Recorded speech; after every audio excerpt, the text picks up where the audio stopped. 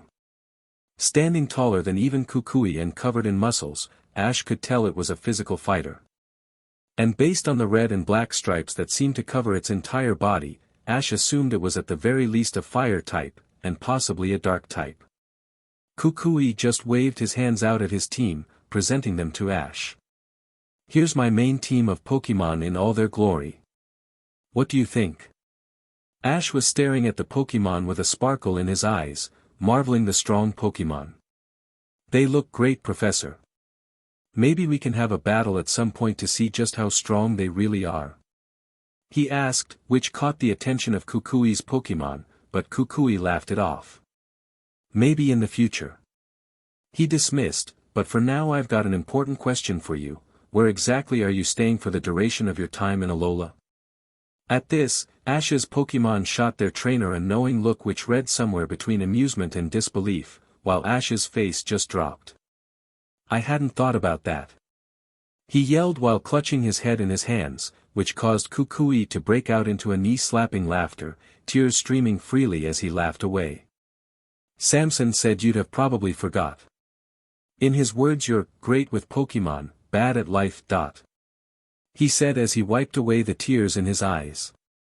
"So, I was going to offer you the spare room at my lab.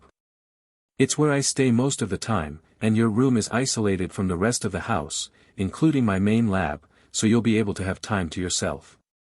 We can walk to work together and maybe even plan out our lessons in advance. How does that sound?" Ash calmed down at this, and flashed Kukui his most grateful smile. "I'd love that, thank you, Professor." "We're colleagues, Ash," Kukui replied, "call me Kukui." After a 20-minute walk from the school, Ash found himself walking down a small path on the beach, walking to what appeared to be a lone hut on the beach line. It seemed simple enough, a log hut which was slightly risen, presumably in the event of an incoming tide. Kukui opened the door and let Ash in, allowing him to see the main living room of the hut. It was surprisingly spacious, with enough space for 2 sofas around a table. And next to a corridor which led to the kitchen, where Ash could just about see a few dirty dishes piled up, was the room Kukui had offered to him, accessible only by ladder. "Well, here we are. It's not much, but I'm content," Kukui said, as he threw his pouch onto one of the sofas before throwing himself down. Ash joined him on the other sofa with Pikachu leaping down to snuggle up on one of the cushions. As Ash got comfortable, a small Pokemon came running from the stairs which led downstairs to Kukui's lab, and proceeded to launch itself at Ash, rubbing its rocky neck against him. "Hello there. It's nice to meet ya," Ash said while laughing, lightly pushing against the small Pokemon. "Is this another one of your Pokemon?" To Ash's surprise, Kukui just shook his head. "Nah, that little Pokemon is a guest, same as you. He ended up here one day in a confused haze, and the little guy was starving. So I gave him some food and he's been staying with me ever since. He's an interesting Rockruff, that's for sure, but I think it's for the best that I don't catch him. That way he can find a trainer that's right for him." Rockruff then barked, leaping down and wandering off to the kitchen, tailing wagging all the while. Kukui shook his head, before he turned back to Ash. "Now, I know you're probably tired, especially after that battle. So I'll try to keep this brief. But I need to let you know how things are going to work in regard to our schedule at school, and I wanted to see if you had anything planned for your first lesson." Ash frowned, crossing his arms as he leant forward. "Truthfully, I'm not too sure. I do have ideas for what I want to teach, but for now I was planning to just get to know them. I know they need my help, but I can't really help them until I know what I need to help them with. I realize that probably doesn't sound very good, but it's the best I got at the moment. Kukui nodded slowly at this, hands grasped together tightly as he sat. That's fair enough. The only reason I press is because I really care for these kids. They're all so talented and I know, in my gut that they could be great. But they've all been struggling so much recently, I'm at my wit's end and I'm running out of ideas. You're their biggest hope right now, so I just want to know how I can help. He paused, mild realization setting in. No pressure. Ash exhaled heavily, before he steeled himself. I've beaten bigger challenges before, and I'll beat this one just the same. Don't worry, I'll make them the best trainers in all of Alola by the time I'm done. He said with an ironclad determination, which relieved Kukui. That's good to hear. Now, in regard to schedule, their day will be split into 3 segments. I'll be leading 2 of them, with you leading the 3rd. One of my 2 will mostly be theory work, which I'm more than happy to do on my own. I've heard that you're not a fan of theory. They'll then have a break and move on to the next segment, where I focus on practical stuff. This will usually follow on from the theory, so while you don't need to sit in on the theory, I'll let you know beforehand what the topic is so you can help out if you wish. Then after lunch will be your segment. This will be entirely under your control, in terms of what the topic is and how you teach it. If you need anything, help or material-wise, then feel free to ask. Any questions? Ash shook his head, glancing over at Pikachu, who had put on a pair of glasses and was stroking his chin. Nah, I think I've got it. Thanks, Kukui.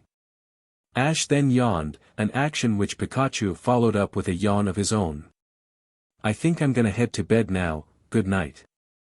Ash got up and began making his way to the ladder, all while Kukui watched with a satisfied smile.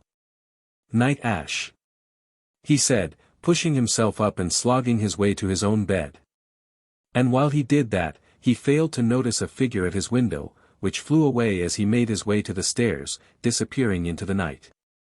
Ash, an Inspiration Chapter 6. As the night drew to a close, with the room Ash was in being shrouded in complete darkness, he sat in his improvised bed and stared at the ceiling, mind adrift with endless thoughts. His room for the time being was a raised balcony-like space, accessible only by ladder in the main living room of Kukui's house and lab combo.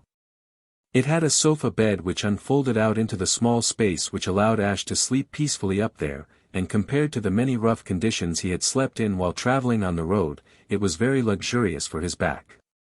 But the bed wasn't why he couldn't sleep, as he threw one of his pokeballs up into the air only to catch it, the thoughtless action covering up a sea of thoughts about what he was going to do tomorrow when it came to his first ever lesson. The idea that he had to lead a lesson during the next day was beginning to settle in, and the realization that he was going to have to impart logic in some way to people the same age as him.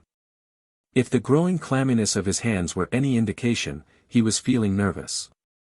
Thinking through the small amount of interactions he had with the students the previous day, Ash was trying to map out what should be his focus, but having never really been much for academics himself, he was struggling to think of what to do in order to help them. On the one hand, he wanted to help them improve as trainers. But that wasn't something that could easily be broken down into simple lessons, and with there being multiple different components you needed to take into consideration, it became hard to even think about. Especially since this group basically needed to start from step 1. Firstly, they needed to train up their Pokémon more. While not everyone had to train their Pokémon so that they were strong, a trainer definitely did, and these guys all wanted to, on some level, be trainers. And if that was the case, their Pokémon needed to be stronger. Which meant they needed to learn how to train up their Pokémon, and everything that entailed. Endurance, speed training, move training, tactics, and so much more, and Ash needed to help them with all of it. And not only that, Ash wanted to help them expand their team. Kiawe was the only one with more than a single Pokémon, which was a decent start but nowhere near enough. If they wanted to learn anything about Pokémon, they really needed to expand their teams, not only to increase their experience with dealing with Pokémon, but to expand the types of Pokémon they had available. Which again, wasn't something that was easy to teach. Either you were used to doing it, or you weren't. Speaking of Kiawe, he was probably the one who would need the least help when it came to training, since he seemed to have that trainer spark well ignited. A combination of his two Pokémon and the strength his Charizard had, despite not being used much for battle. But even still, he needed something to push him, a reason to try and excel at battling. For Ash, he had found that a rival was an excellent motivator, the need to prove yourself, not to a crowd of people, but an individual being what pushed him forward both physically and mentally. After his thoughts began to linger on a purple-haired JRK who was an old rival of his, he shook his head and refocused his attention onto the here and now, his gaze falling on his sleeping Pokémon. All four of them were currently out, all sleeping sprawled out across the small space that was now Ash's room. Crocodile was leaning up against the wall, arms crossed as he slept. Infernape was up above on one of the house's supporting beams, tail wrapped around it tightly. Kingler was by the window, having been listening to the sound of the sea lapping against the shore before nodding off, and Pikachu was on the pillow next to him, curled up tightly into a cute, little, fluffy, ball. Just in that group of Pokémon alone, Ash could tell so much about them by how they were sleeping, bringing a small smile to his face. Though at the same time, while he could notice so many small details about them, there was so much about them that you could learn, about how they acted, thought, battled, and so much more. You could spend hours with any one of them, learning about them, and still only scratch the surface. Ash suddenly paused, his entire body freezing. In that moment, in what could only be described as a wave of brilliance, he had an idea. After reminding himself to breathe, Ash reached over to his Pokédex. He needed to arrange a few things before going to bed. Kukui woke up the same as he always did, feeling incredibly groggy and with a headache. Having stayed up for many hours after saying goodnight to Ash to work on his latest paper, a thesis exploring why only the starter Pokémon of a region can learn the ultimate moves Blast Burn, Frenzy Plant, and Hydro Cannon when any fully evolved Pokémon of the corresponding type should be capable of learning it, Kukui felt exhausted. He hadn't kept track of what time he went to sleep, but he knew that it was much later than a functioning adult should be going to bed. That, and the copious amount of caffeine he had drank in the form of coffee after coffee was now leaving him with a pounding headache, with there being only one cure that he knew reliably worked, more coffee. So he dragged himself out of bed, clicking his neck as he stretched out his arms. After a deep yawn that came from deep within him, he began making his way to the kitchen, in search of that sweet, sweet caffeine. After bidding the Pokémon who lived in his lab a good morning, including Rockruff, who was already up and about, he began climbing the stairs to the rest of his house. But as he reached the top, he paused, turning back briefly to look at Rockruff. What was he doing up at this time? Normally he wouldn't be awake until he started pouring out food for all the Pokémon. Shrugging his shoulders, he carried on to the kitchen, only to stop yet again when he saw an unexpected development. Ash was awake and active, and was in the middle of eating a bowl of cereal, him and his Pikachu eating like ravenous beasts as they chomped down on their food. Kukui had to blink a few times to process this, before he composed himself and cleared his throat, catching the attention of the Kanto native. "Ah, morning professor. How you doing?" he asked jovially, which Kukui waved off. "I'll be doing all right once I've had some coffee," he mumbled, rubbing his eyes as Ash chuckled. "That's fair enough. Professor Oak is very much the same. Sometimes I think he sleeps at the lab from when he works so much, coffee mug in hand. I can never really tell though, no matter how much I try. Doesn't help that he always wears slippers." Ash shot off rapidly, which Kukui struggled to register as he began boiling some water for his coffee. "Not that I'm not happy to see you awake nice and early," he began to say, getting out the milk, cream, and sugar, "but I have to ask, why are you up so early? You an early riser?" "Oh, Arceus no," Ash chuckled, with Pikachu nearly breaking out into a fit of giggles, "I'm not an early riser. Not in any sense. I usually wake up late for everything, including getting my first Pokémon. That was actually how I ended up with Pikachu," he added, pointing his spoon at the electric type who nodded in agreement. "So why are you up then?" Kukui asked, the smell of coffee granules hitting him as he began to pour the water. Oh, well, I actually came up with an idea for what my first lesson could be about, and I needed to arrange some of the finer details with Professor Oak. Okay, isn't there a time difference between Alola and Kanto though? How does that work? Kukui wondered, which Ash nodded to, not that he saw. He did hear the enthusiastic shaking of his head though. Yep, which is why I had to get up really early. The later I left it, the more annoyed Professor Oak would have been. He said quite nonchalantly, causing Kukui to furrow his brows. But he brushed it off as he finished stirring his coffee, taking a slow sip as he savored the taste of his coffee. I take it you've got it sorted now though, Kukui asked, feeling himself perk up. Ash just smirked, pulling a pokeball off his belt and holding it up to Kukui. Don't worry, I'm ready. Later on in the day, the group of students had just returned from their lunch, having already finished the sessions led by Kukui. The professor in question found himself waiting at his desk, a fresh cup of coffee prepared and a few essays to mark while Ash taught. But despite that, he found himself waiting instead for Ash's arrival, and whatever lesson he had in mind.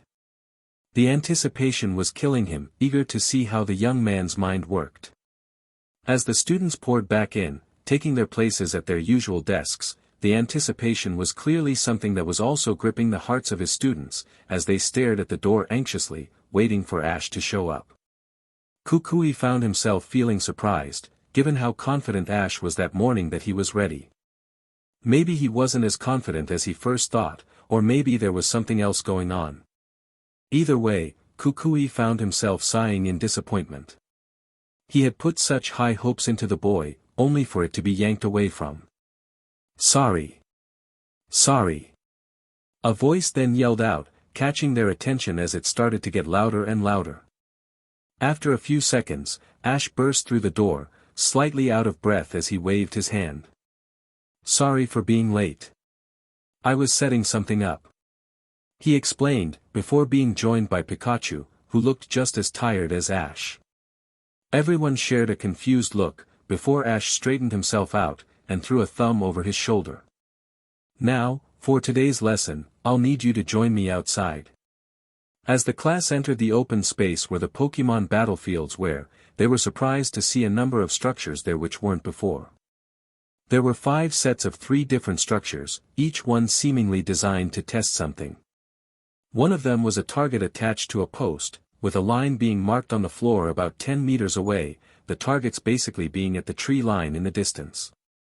The next structure was what seemed to be a balancing beam, running across the field about 2 feet off the ground, and running for about 2 or 3 meters apiece, all with varying sized sticks, ranging from branches to logs, laying at the start. And the final structure were a number of giant walls, with no rope or ladder to get over it. The group of students gazed over at these with confused looks, as Ash smiled at them, a sense of pride brimming from him. Kukui just stared, both impressed and immensely confused. After a moment of letting them stare, Ash cleared his throat and began speaking. Okay, so here's what we're going to be doing today. I know very little about all of you, and I intend to change that over time. But that's something I intend to work on outside of school. For now, what I want to know is how you all approach problems. Which is why I've made this. He then waved his hands over the handmade structures, showcasing his plaster-covered hands. And the premise is simple. You'll be using Pokemon to complete these 3 tasks. First, your Pokemon will have to hit the target, carry the sticks across the balance beam, and then get over the walls. The only rules are that you have to complete all the tasks as quick as possible. The students all shared a look, most of them looking fairly intrigued with the exception of Lily, who looked really anxious about the idea. Kiawe was the first to step forward, pulling a pokeball from his belt as he did. Well, if this is what you want to do, then okay. I'm sure Charizard will enjoy the exercise. But before he could throw the ball, Ash stopped him, all while smirking. Not so fast, he said, causing Kiawe to frown, you didn't let me finish. He then stepped back, still smiling as he put his hands behind his back, a pose which Pikachu mimicked next to him. Before we begin, I should mention there's a few twists. The biggest of which being this, none of you will be using your own Pokemon. Pulling some of the Pokeballs from his belt, he waved them about before carrying on. You'll be using some of mine. The slight look of amusement that the students had disappeared entirely, now replaced with a much more worried look. Kukui on the other hand was now beginning to smirk, as he saw where Ash was going, and was loving it. Why? Lana asked, her eyes wide as Ash continued to smile smugly at his own reveal. Because using your own Pokemon would be too easy. You're all familiar with them and what they can do, so we'll be able to easily solve the problems. With Pokemon you don't know, not only will you need to solve the problems, but you'll need to learn about the Pokemon you're using. Lily began trembling, which Ash spotted immediately as he ditched the smile and threw up his hands quickly. Don't worry. You won't have to touch them. The Pokemon I've picked for you has already been told that you don't like being touched, so they won't, they'll just listen to your commands. He reassured, which succeeded in stopping her trembling. He then turned to the others, now speaking more calmly. You can all relax as well. Because this is the first time you've done something like this, I've picked Pokemon you'll be comfortable working with. That way this won't be too hard for you. Now, come collect your Pokeballs. Somewhat hesitantly, they all stepped forward and took the Pokeball that Ash gave them, before stepping back to where they were. Once everyone had one, Ash nodded. Right, so I'll give you all a minute to get to know who you'll be partnered with, and then we'll begin. Fastest one wins a prize, courtesy of Professor Oak. This made them perk up, and in quick succession, they all called out their Pokemon. First was Lana, who called out a small crocodile Pokemon. It looked up at Lana after being called out, before it began dancing excitedly. Her partner was Totodile. Next was Mallow, whose partner Pokemon was accompanied by a strong smell of spice, something which she took a good long moment to savor, before the Pokemon glomped her in greeting. Her partner was Bayleaf. Sophocles threw his Pokeball into the air rather excitedly but was shocked when it just flew down to the ground, popping open to reveal it was empty. At that moment, Pikachu bounded over to him, a cheeky smirk plastered onto his face. His partner was Pikachu. Kiawe was next, and he threw out his Pokeball not expecting much. But he was shocked when he saw a very familiar Pokemon in front of him. But to his surprise, the Pokemon exuded a wave of strength and pride, and stood even taller than the one he possessed. They stood staring at each other for a moment, before Charizard spat a small amount of flame at Kiawe, setting him alight for a moment before chuckling, a deep rumble from his chest. His partner was Charizard. Finally, there was Lily, who threw hers extremely reluctantly. But from her ball came a small Pokemon who had a green bulb on his back, who simply took a moment to shake off the residue energy from the Pokeball before turning to Lily. When she began trembling, nervously waving hello, he simply nodded, before calling out a vine from his back and waved, not taking a single step towards her. A fact that did help calm her down. Lily's partner was Bulbasaur. With all their Pokemon called out, Ash smiled, with Kukui walking over to join him. Must admit, I'm impressed. He said, which made Ash beam brightly. Where did you get this idea?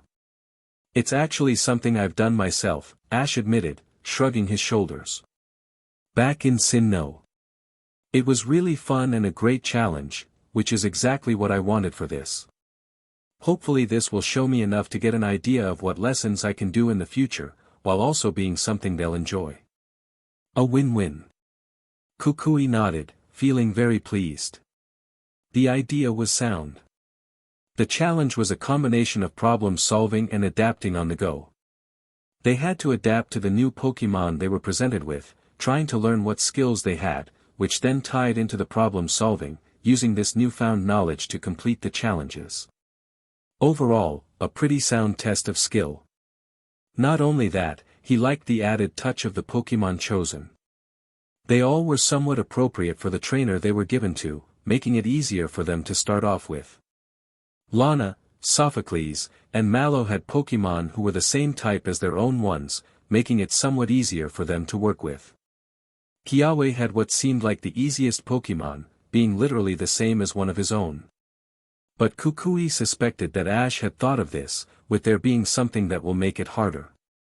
And looking at how the Charizard was acting already, partly ignoring Kiawe as he tried to approach him, he suspected he knew what the twist was.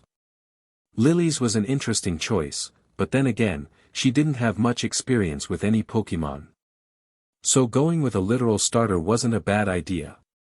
And based on the even temperament that the Bulbasaur had, it seemed that Ash had chosen a good one for Lily. He then remembered one detail of Ash's explanation, as he turned to his assistant teacher. "So what's the prize?" Ash kept a straight face, but avoided looking Kukui in the eye. "You'll find out." This was going to be fun to watch. That was a shamble to watch. Ash suspected that it might not go well, but this was above and beyond how badly it would go. At first, things went well. They all got to the target and, after a little bit of general deduction and testing, they were able to figure out what moves they needed to call out to hit the target. Kiawe had a slight problem with Charizard, trying to command him without earning his respect. Ash suspected this might happen, since Kiawe had mentioned that his own Charizard was from his grandfather. He didn't know how to properly handle a Charizard, especially not in battle, since he had never actually raised one. He was used to just them listening to him. Though fortunately, Ash had preempted this, and asked Charizard to not completely ignore him. Which he seemed to be obliging. It was during the next one where everyone fumbled, no one really considering how the stick would affect each of the Pokemon's balance, and just telling them to carry them across without any guidance. This led to them constantly falling off, leaving the trainers confused as to what to do. Eventually, Sophocles gave up, which frustrated Pikachu to no end, booting his stick in the distance in frustration.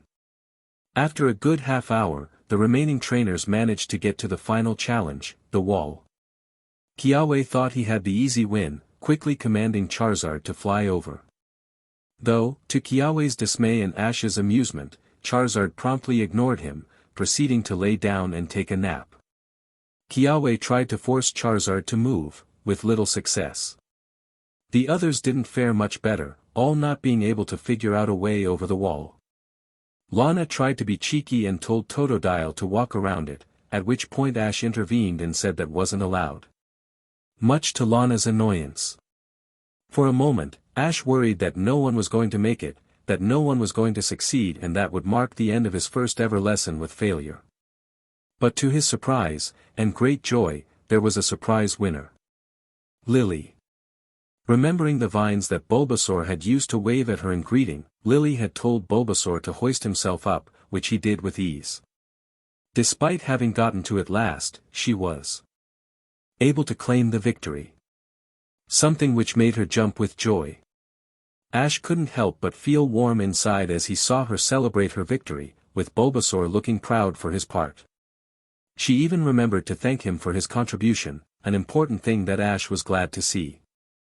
After everyone had returned his Pokemon with a thank you, with more than a few mumbled curses from Kiawe, which Charizard laughed off, Ash gathered them all around for a final talk.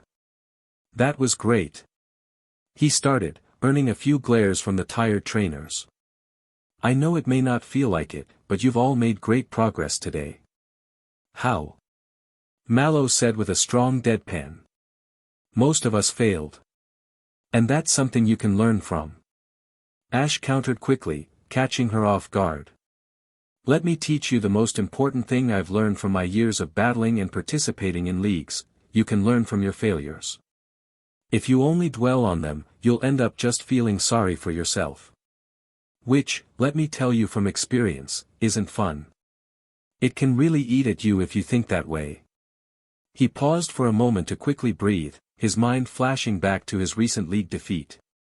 So don't. Think of this as a learning opportunity. You made mistakes. What were they? What could you have done better? If you did this again, what would you do differently? It's these questions that really define a trainer. The others contemplated this, thoughtful looks being shared as they crossed eyes. But Ash waved it off. It's something to think about, but don't worry. Tomorrow I'll be helping each of you directly with what you struggled with, so that you know where to go. For now, it's just something worth thinking over." He then broke out into a big smile, turning his gaze onto Lily. "But enough about that, we have a winner. Come and collect your prize." The others began clapping, with Mallow being extra enthusiastic as she patted Lily on the back. Lily, for her part, simply began blushing, though a small smile was on her face as she walked up to Ash's side. "Now, I want to make clear that this is a one-time prize." He started, his eyes going wide as he emphasized this. "Professor Oak simply can't provide these whenever I want, and I was lucky to be able to arrange this. If possible, I'll arrange other prizes, but consider this one a one-off." "Well, what is it?" Sophocles asked, his body shaking with excitement despite the fact he wasn't receiving the prize. Ash turned away, reaching into a bag he had left near where he was standing, pulling out the prize within slowly. The others were staring ambiently as he slowly turned, his movements slow and precise as he turned around, gently grasping a small spherical shape. "Lily," he said softly, presenting the item to her, shocking everyone into silence, "I present to you a Pokemon egg." Ash, an Inspiration Chapter 7. Everyone gawked at the container holding the egg with wide eyes, their jaws having collectively dropped to the floor. Even Kukui, who was watching from the side, was in shock over the reveal, though he was able to recover noticeably quicker than his students, as a stupid grin broke out on his face as he realized what Ash was planning. "You clever little bugger," he muttered to himself, a slight chuckle breaking out as he stroked his chin. For a minute, his mild chuckle was the only sound that could be heard, before the group of students broke out into what could only be described as pandemonium. "An egg! She got an egg! Where did you get an egg from? Those things are incredibly rare. I wonder what Pokemon's inside it. That's so unfair. How was I going to win when I had a Pokemon which was actively ignoring my commands?" Ash said nothing as the students shouted in front of him, tuning out the noise like he would a lecture from Misty, as he chose instead to focus entirely on one thing, Lily's reaction. Because that was the only one that mattered. She was so far being quiet, the shock having gotten to her. Her eyes were locked onto the egg, and she seemed to be struggling for words, as her mouth was moving without any sound coming from it. Ash just did his best to keep his reaction calm, because the last thing he needed was for his new students to see his uneasiness over this choice. Because he was taking a risk and he knew it. He had spoken to Professor Oak long and hard about this, since he knew that this wasn't something to be done lightly. Eggs were a big responsibility for any trainer and required someone who knew what they were doing.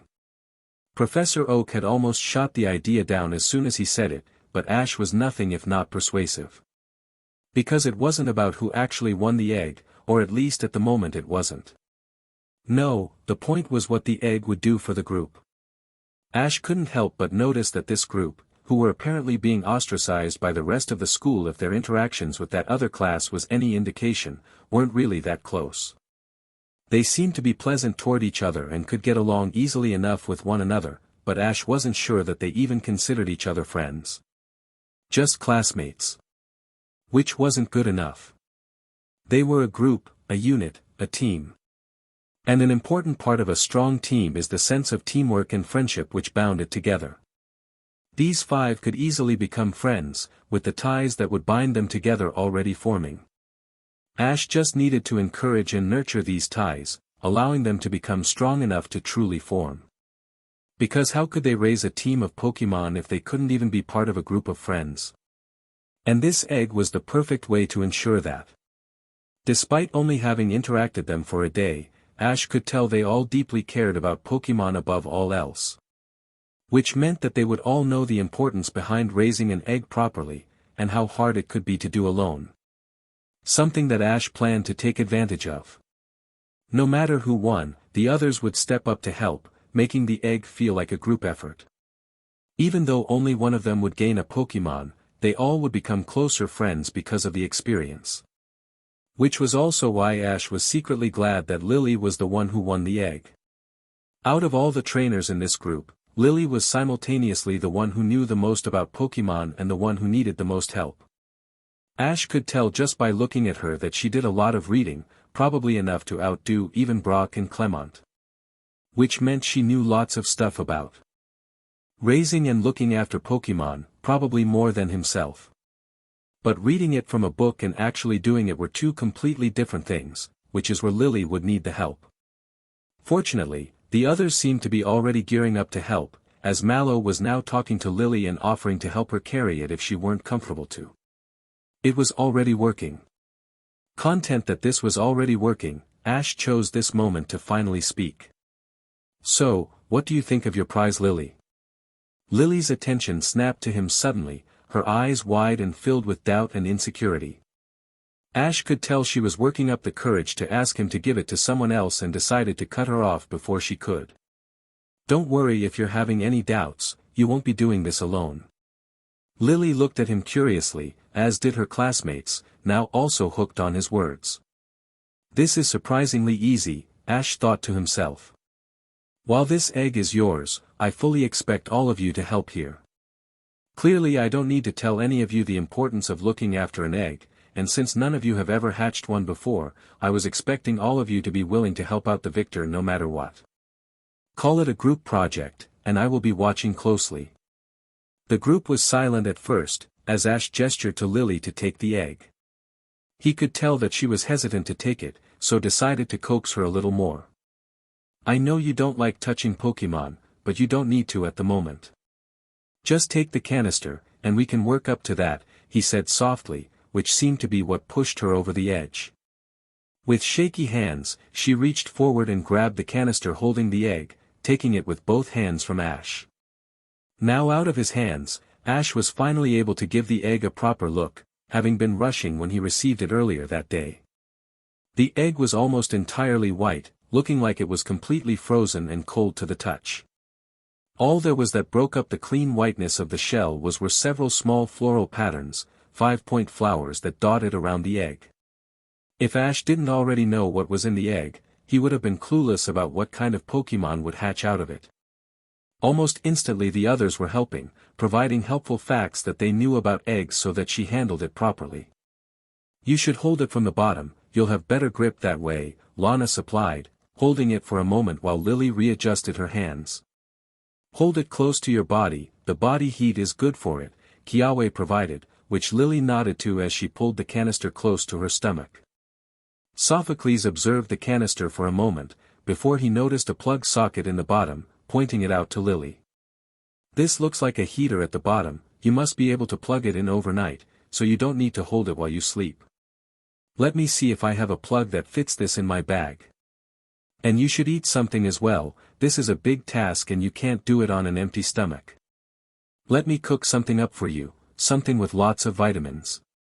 And herbs, because it might as well taste nice. What do you fancy?" While they all were doing this, Ash just walked over to Kukui, who was still chuckling at the scene. "You know," he started, catching the younger man's attention, "you're a surprisingly devious little man. Never thought you'd pull something like this off." Ash just shrugged in response. "All I did was give them a good enough reason to start acting like a team. The sooner they do that, the sooner they'll learn the lessons they need to know to have a proper team. They're lucky to have each other, and I want to encourage them to help and rely on each other." Kukui raised an eyebrow at the last comment, crossing his arms as he spoke. "Sounds like you're speaking from experience, anyone in particular?" "I've traveled with so many people right now, all of whom helped me to learn something that made me a better trainer. I wouldn't be in a position to teach those 5 a single thing if it weren't for them, and I consider myself lucky to know each and every one of them. That, and I'd probably be dead without their help." Kukui smiled at this, slowly nodding as his eyes glossed over with nostalgia. "I can respect that. Though based on what I've seen so far, I'm curious to see what your friends are like. Are they as crazy as you?" Ash shook his head. "No, not really. And anything you might consider crazy is definitely what they learned from me." Half an hour later, the group had finally finished collaborating on how best to look after the egg, with topics ranging from techniques to useful tips to ideas about what kind of Pokemon was in the egg. Ash was enjoying watching them interact as a group when Kukui suddenly stepped in, interrupting the entire thing. "Sorry to butt in, but I thought you might like to know that class is now officially over. You don't have to leave if you don't want to, but you're free to if you wish." Kiawe responded first, his hand almost instantly snapping to his Charizard's Pokeball. But before he unclipped it from his belt, he looked back at the others, who were now sharing looks with each other as they debated what to do next. He relaxed, taking a deep breath. "I'm happy to stay for a bit longer. It's not every day you get to see a Pokemon egg," he said, which caused everyone to look at him with a mix of surprise and happiness. Which was most obvious in Ash's face, as his eyes sparkled. Though while it was most obvious in Ash's face, Kukui was the one who felt happiest about it, the joy in his heart making it beat at 3 times its normal pace.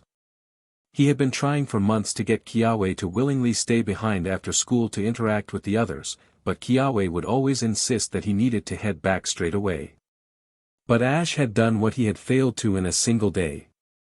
So with an energy that almost seemed contagious, he began stalking off to the headmaster's office. He was going to kiss both Samson and Professor Oak for this. And he was definitely going to tell Burnett about this later.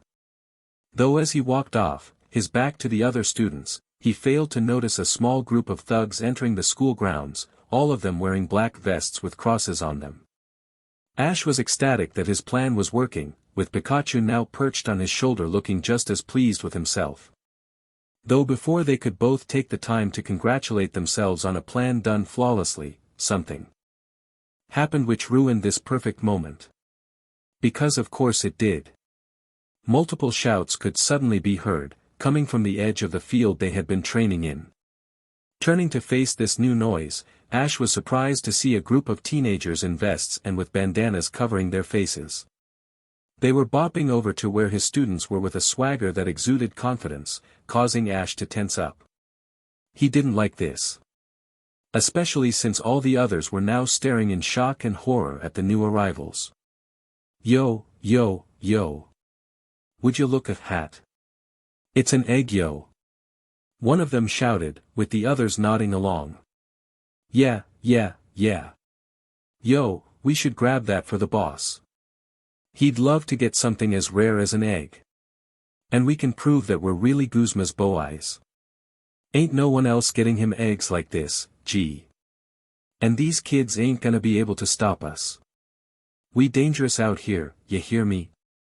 Yo, but what if it's a Magikarp egg? Wouldn't the boss just get mad?" The gang then began arguing amongst themselves, allowing Ash to get an idea. He still had all of the Pokemon from the training exercise he had done, and now there just so happened to be 5 rather clueless-looking thugs right on their lap. Ash just grinned, before he suddenly bolted over to the group, pulling out Pokeballs as he did. "Everyone listen up. I know class is over, but I've got another lesson for you," Ash said as he started handing out the Pokeballs again, much to their confusion. "I want you 5 to battle these guys using what you learned earlier." Everyone gawked at him, with Lily almost going green at the idea of battling. "What we learned is that we don't know how to coordinate these Pokemon. How is that going to help?" Kiawe shot back, holding Charizard's Pokeball up in the air. But Ash just pointed at him. "No, I showed you that you weren't thinking about the strengths and limitations of the Pokemon you were using. Now that you know that, think about it. You'll notice a huge difference, trust me." The students shared a look with each other, lingering doubt hanging in the air. But Lana simply clutched her Pokeball tighter, before she looked Ash right in the eyes. "What's Totodile full move set?" she asked firmly, causing Ash to smile. And with her that, the others were quickly swayed, with Lily even being convinced, though her legs were shaking somewhat.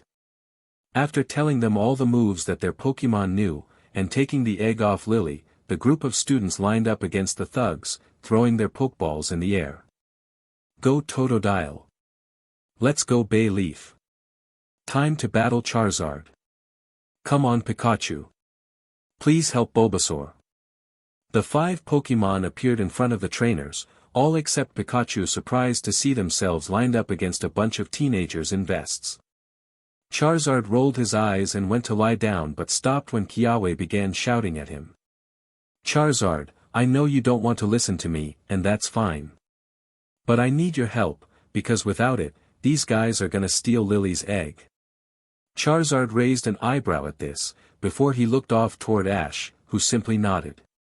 With a snort and a stretch, Charizard rose to his full height, and roared. A roar which could be heard throughout the entire school, and finally interrupted the thugs' discussion. Yo, look at this. These guys be looking for a scrap. If they wanna throw down, we can throw down. Hell yeah, we're Team Skull. Ain't no way we'll lose here. We'll beat you down and keep you down, just like the boss would. Let's do this. The five then called upon their own Pokémon, a wide variety of Pokémon who looked just as eager to battle as their masked trainers. Amongst the Pokémon were a Golbat, Houndour, Ekans, Raticate, and Yungoos. The stage was set. Without a ref to officiate the battle, things kicked off right away, with one of Team Skull's Pokémon going after one of Ash's Pokémon. The battle had begun. The Golbat went after Bayleaf, teeth bared and a purple tint to them as it closed in. Bayleaf barely batted an eye, and simply waited for Mallow to give a command. She seemed to hesitate at first, almost calling out a sweet scent, before she caught herself and focused on Bayleaf. Quick, bat it away with Vine Whip. Bayleaf obliged, smacking the bat-like Pokémon with two thick vines before it could land. Now noticeably far away from the grass type, Mallow called out another attack.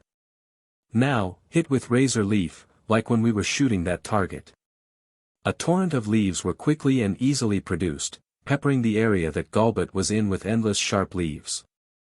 To Bayleaf's surprise, this was enough, as it knocked the Pokémon out after just a few managed to hit. Yes, we did it. Mallow screeched, running up and hugging Bayleaf. While she was still shocked about how easy that was, Bayleaf quickly shrugged it off, and leant into the hug. Pikachu grinned as Yungoos charged him, his tail twitching as he waited for a command. Sophocles didn't do anything at first, freezing up as he watched the Pokémon charge into Pikachu, knocking the mouse back slightly before he shook himself out of his stupor. Hit it with a thunderbolt, he yelled, with Pikachu's cheeks sparking in response. One bright flash later, Yungoos dropped to the ground unconscious, with Pikachu crossing his arms triumphantly as he stood over the native Pokémon. Pika. Lana grit her teeth as Ekans snaked forward, darting around the small Pokémon. Lana had quickly gotten into a battle mindset as everything kicked off, quickly calling off a multitude of attacks as soon as a target presented itself. But despite how many water guns she had called out, the Ekans just seemed to be avoiding all of them, leaving Totodile feeling slightly worn out, and Lana to be frustrated. Though as she watched the Pokémon circle the water type, what Ash said suddenly flashed in her mind.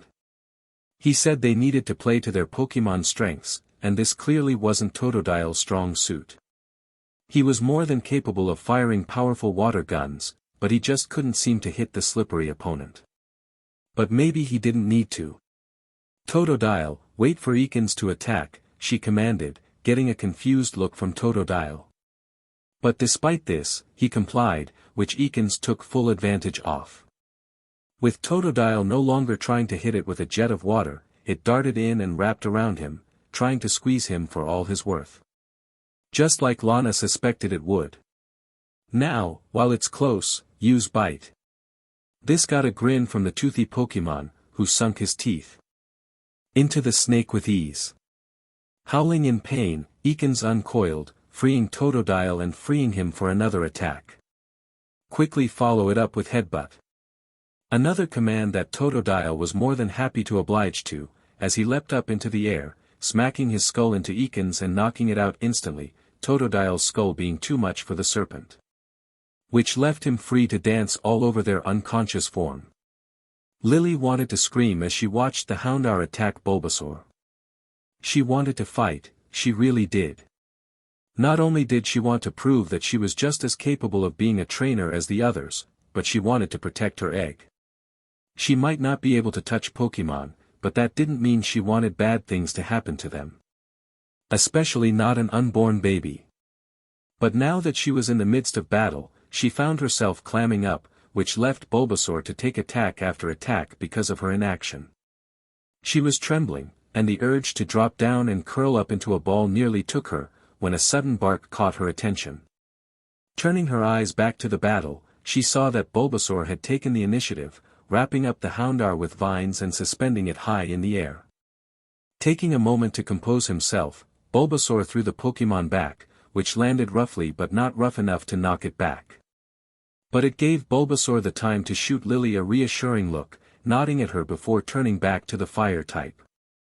Lily stared at the back of the grass, started, words escaping her. This Pokemon trusted her enough to await her command, despite being more than capable of doing it all by himself.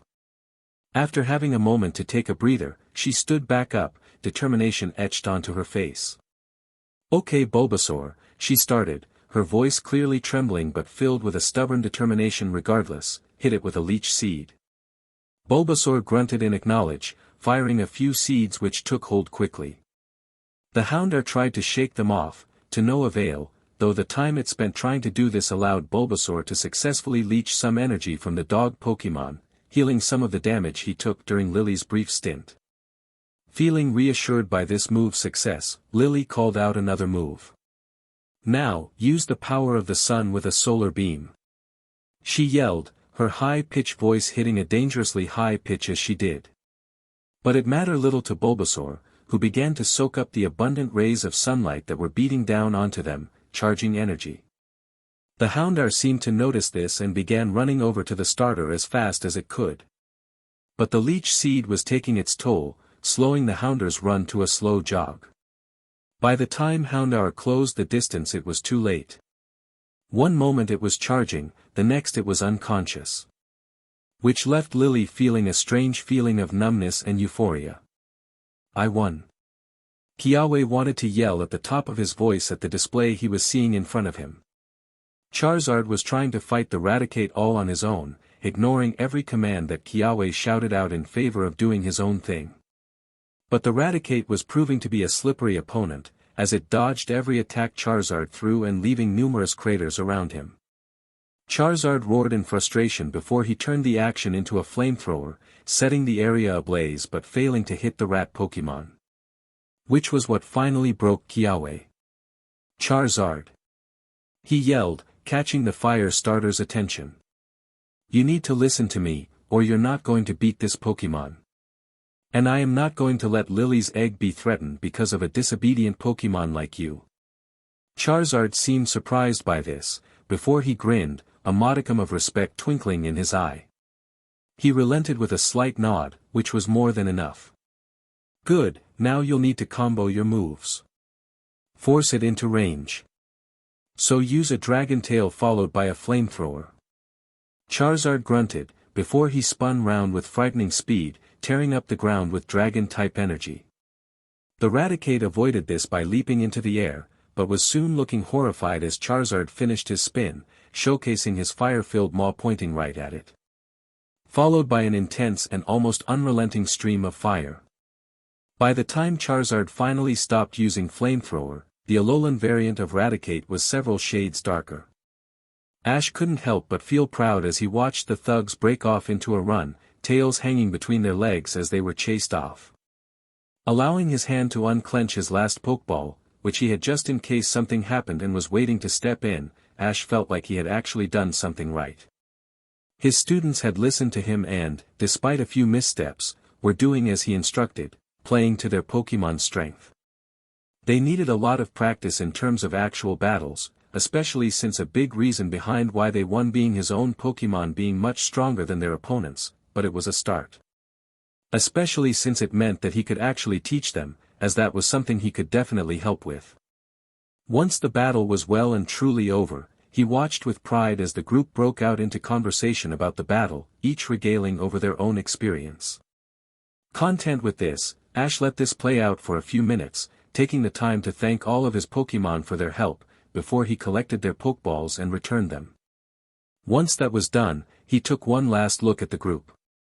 The students were still talking to one another, each filled with boundless energy that hadn't existed after their arduous lesson under Ash about 30 minutes ago. Happy that he had done this part, he gave Pikachu a quick slide and began walking off, his thoughts wandering as he pondered what to do now. He wanted to see what kind of Pokemon Alola had to offer, so he was tempted to begin exploring the forest. But he also needed to think about what his lesson tomorrow would be, so maybe he would do that. As he let his mind work, he almost missed his name being called by Mallow, only catching it after the third time it was said, turning around to look at the group who was now staring at him. "Hey, we were wondering," Mallow started, looking a little nervous as she spoke, "we were planning on going to Hawali City now, to grab a few things for Lily's egg. And we thought, since you're new to Alola, that maybe you'd like to come with us." Ash's eyes widened at this, not expecting the invite at all. But based on how all of them were quietly waiting for his response, he was guessing that maybe this was the opportunity to befriend them that he was looking for. So he flashed his best smile and nodded. "I'd love to." Tapu Koko felt a strong sense of reassurance as he watched the foreign trainer work his magic, now realizing that they had been blessed with his presence. He was good. In one training session, he had managed to improve their skills greatly. While the other human, the one that all the Tapus held a level of respect for, was a good teacher, he wasn't what these humans needed. This one was. Arceus clearly worked in mysterious ways. But by her name, did they do the trick? Content with how this was playing out, Tapu Koko called it a day. It would continue to watch from a distance whenever they had training sessions, but for now it felt that they deserved some time to themselves. Especially considering their progress today. If this trainer could do so much in one day, one could only imagine what they could do in the next few months. It was almost frightening. But exactly what Tapu Koko was looking for. Ash, an Inspiration Chapter 8. Hawali City, the biggest city on Mele Island, wasn't the grandest city Ash had ever seen in his travels, but it was definitely one worth remembering. A coastal city that stretched for miles, it possessed multiple landmarks that kept Ash's attention firmly on the city as he and the collection of students traversed the area. There were multiple locations dedicated to tourism, showcasing the beauty of the city and the Alolan landscape.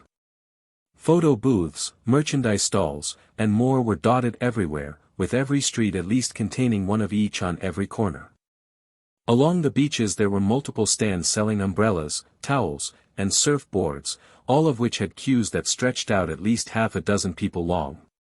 It almost reminded Ash of Slateport City in Hoenn, with endless rows of umbrellas dotting across the golden sand. There were fruit markets, with stalls selling all sorts of exotic and ripe produce. Some of them Ash recognized, berries that he'd interacted with and used over the years in his journey, and others that held no familiarity. And they weren't the only markets either, with there being markets for your every need, though they didn't have time to visit other markets today. Despite not being a particularly large city, lacking the skyscrapers that Ash would normally associate with big landmarks like in other regions, it was still a bustling city that was expanding and improving every day, with Ash seeing two large construction sites as they moved to their next location. One seemed to resemble the bare-bones structure of a tower, standing tall above the rest of the buildings which only stood a few stories high. The other, being much more familiar to Ash, was a stadium in the building, which wasn't as far along in development at the tower but that just allowed Ash to see the various worker Pokemon marking out the field for some sort of sport. After all of that, the Alolan natives decreed that it was time for a break for food, with Ash finding himself agreeing non-vocally as his stomach rumbled. Which soon led to them being in a local restaurant, a pancake parlor which promised they could provide enough pancakes to feed a Snorlax. A statement which Ash and Pikachu were putting to the test, as the pair wolfed down plate after plate of towering pancake platters. All while the Alolan students watched in utter silence, their eyes wide and mouths slack. After a few minutes, and several more plates being emptied, Mallow finally caught herself and vowed to break the silence.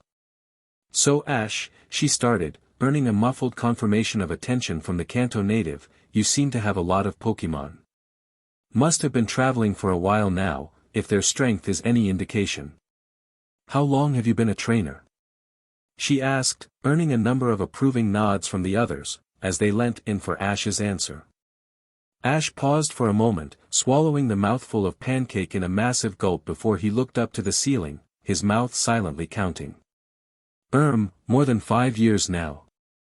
I started way back when I was 10, in Kanto, and have been doing leagues ever since. I think once I turn 16 in just over a month, it'll be officially 6 years. Ash paused, doing some maths in his head before nodding more confidently, repeating 6 years to the students. Kiawe whistled in appreciation, leaning back in his chair. 6 years, he said slowly, an air of respect in his tone. No wonder your Pokémon are so strong. Shame your Charizard is so disobedient. Oh, Charizard listens to me.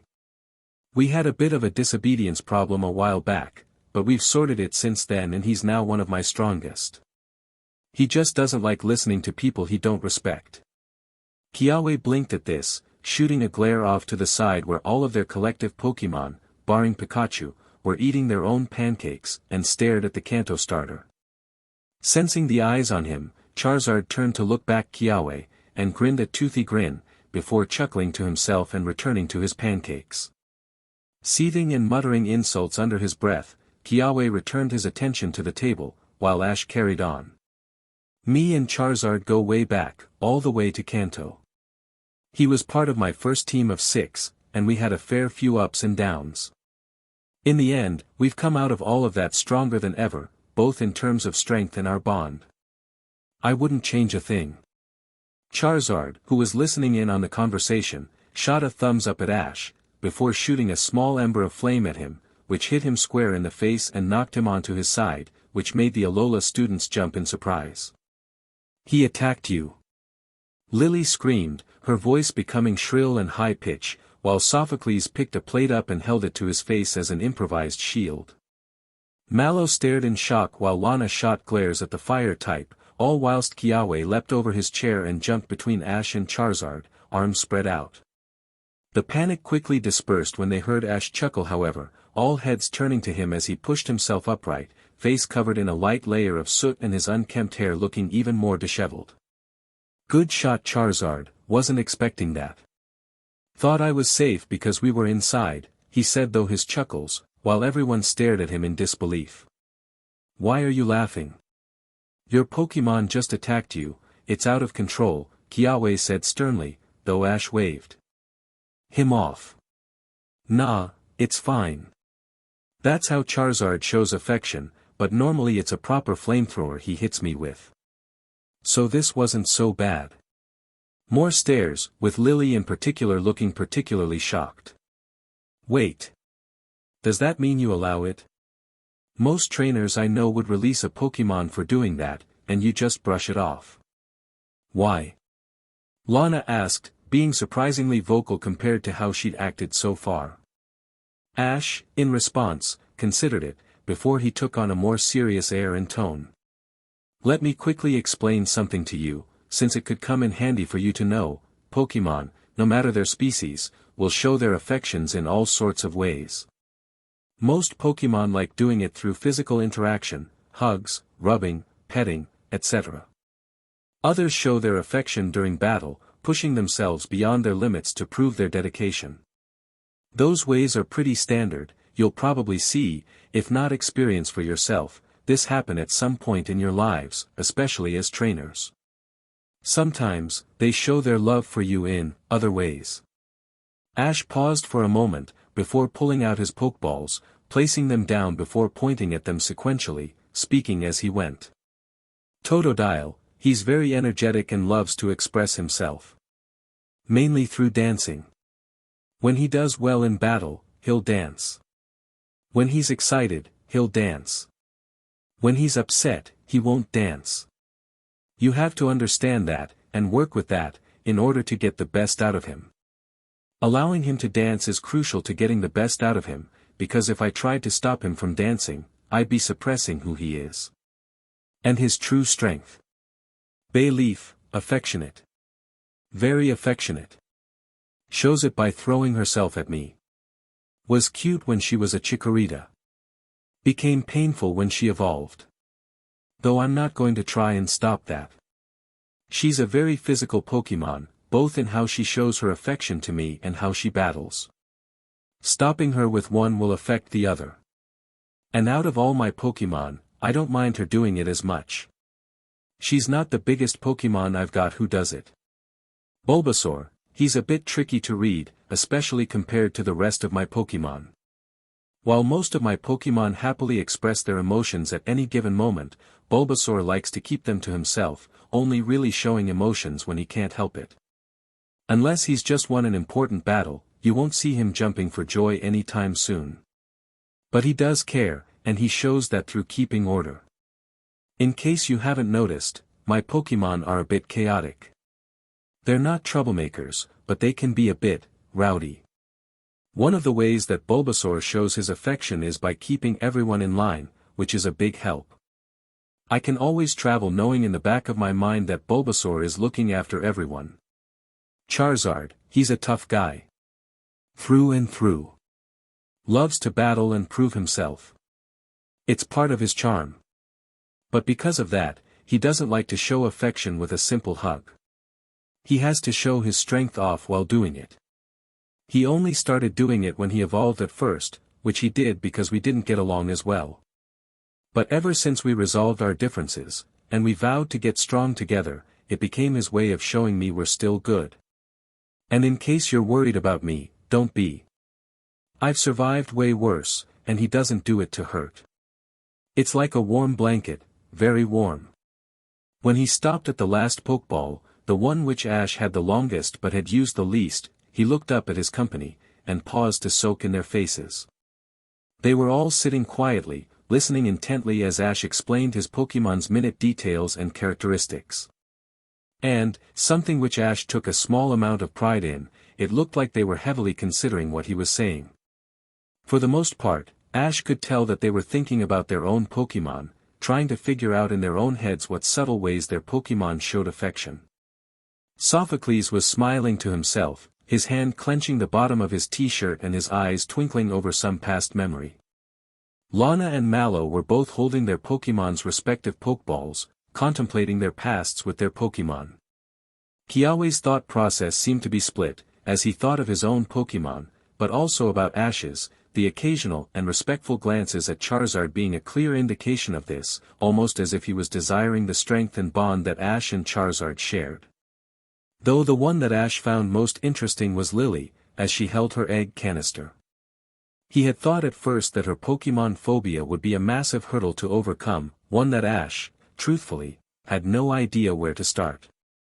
He wasn't a doctor, or a psychiatrist. He wasn't even that good of a people person, if the amount of times he'd been called dense or something along those lines was any indication. The egg was a gamble he had taken because he had seen firsthand the bond that being a parent to a Pokemon could create, both personally and with others. But Ash hadn't expected it to take hold so quickly, as Lily was already stroking the glass of the canister affectionately, something she seemed blissfully unaware of. In her eyes, Ash could tell she was conflicted, her mind waging over the information he had just shared, horrified by the idea of physical contact but underlined with a longing for the affection beneath.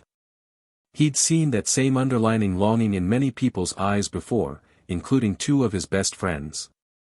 Brock would get that look when he spoke of how things used to be with his parents, before they both left to chase their own ambitions and left him to fend for his younger siblings.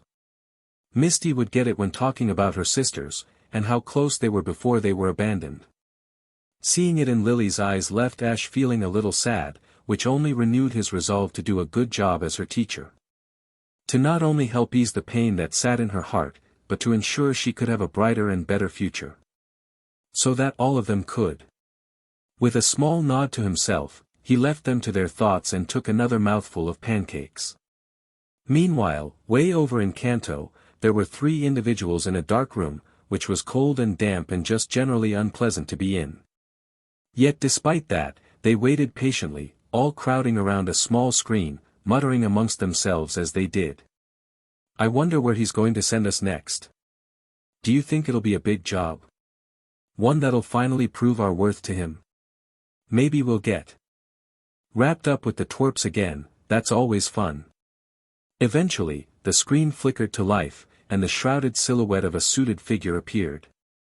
While there were no discernible features about the figure that you could use to identify them, the three knew exactly who it was. "Boss!" They all yelled in unison, causing the figure to wince. "Salutations," they replied, the video feed distorting their voice beyond recognition but still leaving the tiredness clearly evident in their tone. "I trust you are ready for your next assignment. Team Rocket waits for no one and I expect all operatives to carry their weight." "We're ready, boss, you can count on us," James said excitedly, with Jessie nodding so fast that her face blurred. "No matter what, we'll get it done. We're your best operatives." "Well, I mean maybe not on paper, since our success-fail ratio is probably not looking so hot, but still." The Team Rocket boss said nothing, with only the sound of a heavy sigh coming through the speakers, before he spoke again. "We're running low on Pokémon for our operatives. Recent activities have exhausted our resources and we need to focus our efforts on recuperation. Therefore, you're being dispatched to the distant Alola region. Capture Pokémon there and send them to the usual drop-offs. I'm trusting you can handle that." "You can count on us, boss," they said in unison, before the screen cut out. "So, I guess we're going to Alola then. It can be like a vacation. I've been meaning to work on my tan. I wonder if we'll bump into the twerp there." "Nah." Back in Alola, Ash and the others had finished their meal and were preparing to head out, when the waitress placed the tab on their table. The others shared a slight look of panic, one that Lily tried to ease. Don't worry about this, guys, I'll cover it," she said nervously, reaching into her bag and fiddling about in it before Ash grabbed it. "I'll grab it, my treat," he said casually, pulling out his Pokédex and waving to the waitress. Lily frowned at this, turning slowly to face Ash. "I can cover this, you know," she said defensively, while Ash just stared at her blankly. "You probably can, I don't doubt that. But you guys invited me to the city, I thought I could repay you by paying for the food." "My friend said that's, what was the word?" "Courtesy," a new voice interjected, an air of sniveling superiority coming with it. "The word you're looking for is courtesy. Though I'm surprised a country bumpkin such as yourself is aware of such a thing. I would have thought it'd make you sick just to attempt." Ash sighed to himself, before a single chuckle came out. "Been a while since someone's called me that," he muttered, before turning to look at the offender head-on. Sure enough, just as he suspected, it was Kido yet again, followed by the same group of students that had been harassing Kiawe, Mallow, and Lana earlier, this time out in force. Their numbers had doubled, and their tempers tripled. The other customers seemed to sense this, as all eyes were now on them, eagerly waiting for the scene to unfold. Ash was calm, however, a sharp contrast to his companions as they began looking panicky as they closed in, with Kiawe stepping forward defensively while the others shrunk in on themselves, almost curling up into themselves as the group approached. "What's this then?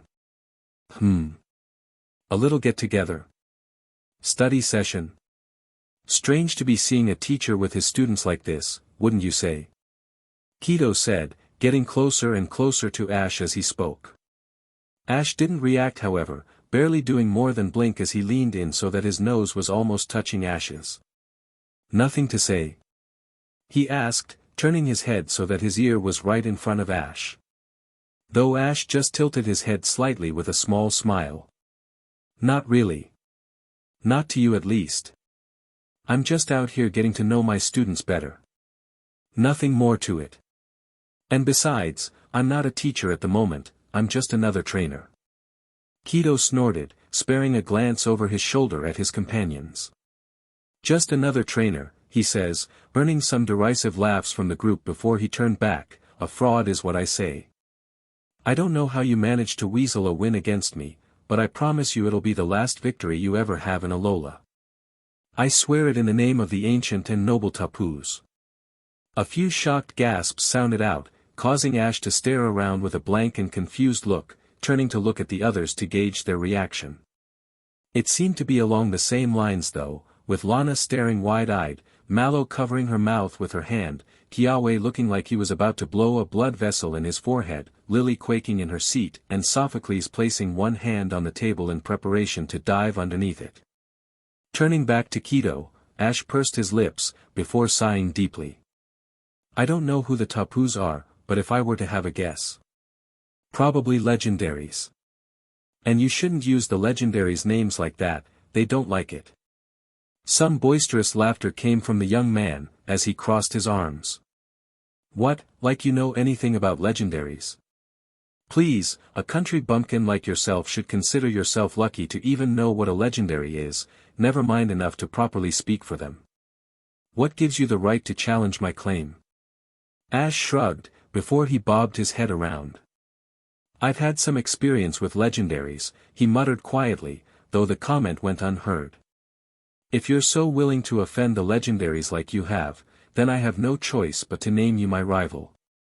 To deny this declaration is to offend the Tapus themselves. Do you accept? He said loudly, clearly for theatrics as he began pacing around the pancake parlor, grinning massively as the crowd watched the display eagerly. A small shrug was all Ash could muster, before he began rolling his shoulders. Sure, I'll accept. I don't know how things work here, but if it means you want to test yourself against me, then I'm down. We can call it battling training, for the student's sake. And I'm sure Charizard will appreciate the occasional battle as well. Kido spun round, eyebrows raised. You mean Kiawe's Charizard? Please, that sorry excuse of a Pokemon isn't a threat, it barely counts as a battler. It's a ride Pokemon. Nothing more. Kiawe launched himself forward, only stopped by Ash sticking an arm out in front.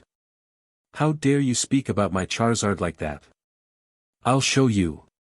He ground out through his teeth, flashing his bracelet and the crystal that resided within it, but Ash just brushed it off. Relax, you've got nothing to prove. Just focus on yourself and your Pokemon. That's the first mistake I made with my rivals, don't make it yours, Ash placated, much to Kiawe's chagrin. But after a second to breathe, he nodded, stepping back.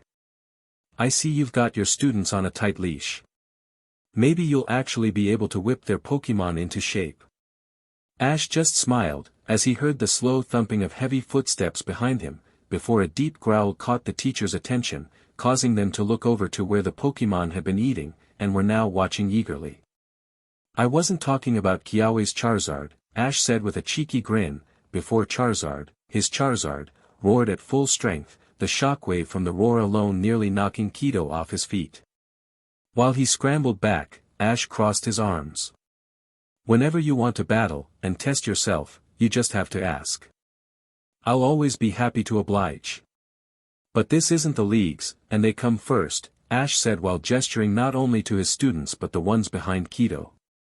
And if you ever put them in harm's way just to satisfy your own ego, you'll find that I have a temper to match my Charizard's. The older man seethed at Ash, baring his teeth before brushing himself off and turning, storming out the store followed by his entourage. Ash just rolled his eyes. What a piece of work, he muttered, while the others just stared at him in shock. Why did you accept? Mallow said quietly, though her tone was sharp as glass as she spoke. That was really stupid. Anything done while invoking the names of the Tapus brings their full attention to it. You just made your colleague your rival and invited them to watch. Who are the Tapus? Ash asked, causing Sophocles to balk. The 4 Tapus are the guardians of these islands and are in charge of many of our traditions. From appointing trial captains and kahunas, to protecting the islands, they are the ones who overwatch Alola. If they become displeased, they'll wreak havoc. Ash frowned at this, looking over to Pikachu, who was still steadily munching away at his pancakes. Sounds about right, considering our luck, right Pikachu? Pikachu just sighed and took another bite of his pancake. The others were much more vocal. How can you be so calm about this? Do you not realize what you've done? Lana said angrily, a hand shooting to her temple. But Ash just sighed and began rubbing the back of his head. Listen, let me tell you something that you'll find out about me pretty quickly, but is still good to remember, I improvise. A lot. In battles, and in life. Nothing ever really goes to plan, and I often find myself being thrown into strange situations all the time. Sometimes it's more than I can handle alone, and sometimes I'm scared. But no matter what, I keep going forward. For my Pokemon. For my friends. For whoever needs me to. And in situations like this, you can only do your best, and hope that's enough. Ash paused to go and pay for the meal, thanking the waitress as he did, and he began talking again when he walked out. If Kido wants to be my rival, then fine. He won't be the first. But at the end of the day, I'm here to help you five become better trainers. I don't need to prove myself to him. I'm just accepting because I enjoy battling. If the Tapus are unhappy with that, then I'll deal with it. Probably by improvising. Ash then began walking out, leaving the group in silence as they began shuffling out of their booth, all slightly unsure of what to make of their teacher's way of thinking. But regardless, they pushed on, keen on finding out more, all while Blue Eyes watched from a distance. Tapu Koko couldn't help but grin ecstatically as he watched the students walk out of the parlor, hidden as he was in the nearby tree line. This Ash Ketchum had proven already to be a worthy teacher to the future candidates of the trials, and with every interaction he had, he further cemented the approval in Tapu Koko's heart. It would take time, but this boy was already seeding ideas that were highly commendable in the chosen few, ones that would benefit Alola greatly. He and the other Tapus, for all their power and influence, were still but a part of Alola's natural balance. Humans, for better or worse, played a part too, and the Tapus did their best to ensure that only the worthy humans could. Sometimes this was frustrating, with humans like that Kido, who was unfit for any of the roles that Tapu Koko oversaw. His foul outlook on life and willingness to incite himself and the other Tapus being a blight on humanity's ledger. But then there were humans like Ash, who cared more about helping others, both human and Pokemon alike, who were able to wipe the ledger clear again. Perhaps an introduction was in order. The boy stood already as a powerful trainer without their influence, but perhaps their blessing will help not only the humans under his charge, but himself and his Pokemon. Speaking of his Pokemon, Tapu Koko spared a glance at his unaware companion, who had been watching the same trainer since yesterday, completely unaware that they had a legendary watching over their actions. Perhaps it was time to play the role of guardian and start setting up a bright future for Alola and its denizens. Starting with this Pokemon. Lowering himself down to address the Pokemon, Tapu Koko paused to appraise the Pokemon in question. A Jangmo-o, a young female, was an odd sight to see on Melee Island. Normally the young pseudo-legendary would only be found in the harshest of environments to train away diligently, until either a worthy trainer found them or until they felt ready to take on the challenges of the world. This would usually happen after they evolved, vowing to train alone and to find worthwhile opponents. This one seemed different, as their eyes seemed to hunger for something more, though Tapu Koko couldn't pinpoint what they were desiring. Power. Evolution. Camaraderie. Something else. Curious. Regardless, Tapu Koko cleared his throat, causing the dragon type to jump from shock. Ah! Who are you? I'll take you on. I'm not scared of you. They shouted, head swaying back and forth rapidly in search of a target, just below where Tapu Koko was hovering. I'm sure you're not, he said levelly, causing Jangmo-o to look up in awe, before she bowed to the legendary. Noble Tapu Koko, it is an honor. What can I do for you, guardian of Melee? You can start by explaining what you're doing here. Don't normally see. Jangmo-o on Melee. Jangmo-o began sweating, taking a big gulp before replying. Well, I'm seeking a master. Someone to train me in combat. I am weak on my own and require help to bring out my potential. I had heard rumor of there being a human trainer with a Jangmo-o in their team, so I sought their tutelage. And now? Well, I find the trainer, but in the process found someone even better, a trainer with powerful Pokemon who can even challenge the greatest of my kind. I was thinking of trying to join their team, and perhaps find the strength I seek. Tapu Koko raised an eyebrow at this. Jangmo-o didn't normally need to seek strength from others, instead simply working on attaining it through training. This one seemed to struggle on that front, which must have mean. You are an outcast of your pack, no? He asked, causing the dragon to flinch. Bingo, he thought. Yes. I'm sorry for insulting you with my presence. Not at all, Tapu Koko said, placing a hand on her head. In fact, I encourage you to continue.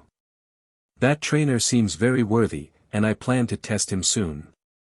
Perhaps you will be able to accompany him through his trials. Jangmo-o's eyes lit up at this, before she nodded and bounded from the bushes, breaking off into a sprint without a care in the world. Ah, the joys of youth. I look forward to seeing how you develop under him, Tapu Koko commented before he shot off. He had to make arrangements now, both in Melee and with the other legendaries. Training was about to begin, and his chosen humans would need worthy Pokemon to join them in their respective trials. Alola was a big region, with several rare and different Pokemon. And it was time for some of them to join the future champions of their region. Ash, an Inspiration Chapter 9. After leaving the diner, Ash and his students began walking aimlessly around the city, the students unsure of how to carry on with their day after the uncomfortable encounter with Kido, and Ash being generally unsure of where to go, unaware of the tension his students were feeling. With a smile plastered on his face and with Pikachu cooing happily on his shoulder, Ash marveled at the sights around him, occasionally asking questions to his companions as he went, which they did their best to answer, though often they found that Ash asked some really menial questions. What's that building? That's just a grocery store, Ash, Mallow answered, tiredness leaking into her tone. Ash turned around at this, finally noticing the dismal aura lingering over the small group of teens, their arms hanging limply as they walked, causing Ash and Pikachu to share a look. With a quick shrug from Pikachu, Ash made a quick decision, looking around quickly and finding a small patch of grass that was perfect for sitting on. Hey, he started, catching the group's attention, it's been a long day, so how about we sit down for a little bit? We can talk properly then. The others seemed somewhat pleased with this, Sophocles muttering a brief, thank you Arceus as they made their way to the grassy plain, taking a seat around Ash. Now seated comfortably, Ash leant back, looking at the group quizzically, who in turn simply did the same back at him, leaving them in silence for a moment before Kiawe finally spoke up. Ash, how did you and Pikachu get so in sync? Ash and Pikachu looked at each other, shrugging before turning back to Kiawe. What do you mean? Well, you and Pikachu always seem to be on the same wavelength, no matter what happens. When Kido confronted you the other day at school, Pikachu was ready to stand up for you. When you were speaking to Professor Kukui, Pikachu was listening in as well. And when you do pretty much any activity, unless you've given Pikachu something different to do, you two always seem to do side by side. I've never seen anything like it. So, how'd you do it? Ash pursed his lips, looking up in thought before shaking his head. I dunno, it's hard to explain. Me and Pikachu have been traveling together since the beginning, and I guess we just learned to understand each other along the way. It wasn't easy, that's for sure, and there was a lot of missteps along the way. At first, he couldn't even stand me, which was partly my fault. I made a lot of mistakes that day, well, I made lots of mistakes all throughout my life, but I mean with Pikachu that day. But since then, we've figured it out. I earned his trust and he gave me his in return.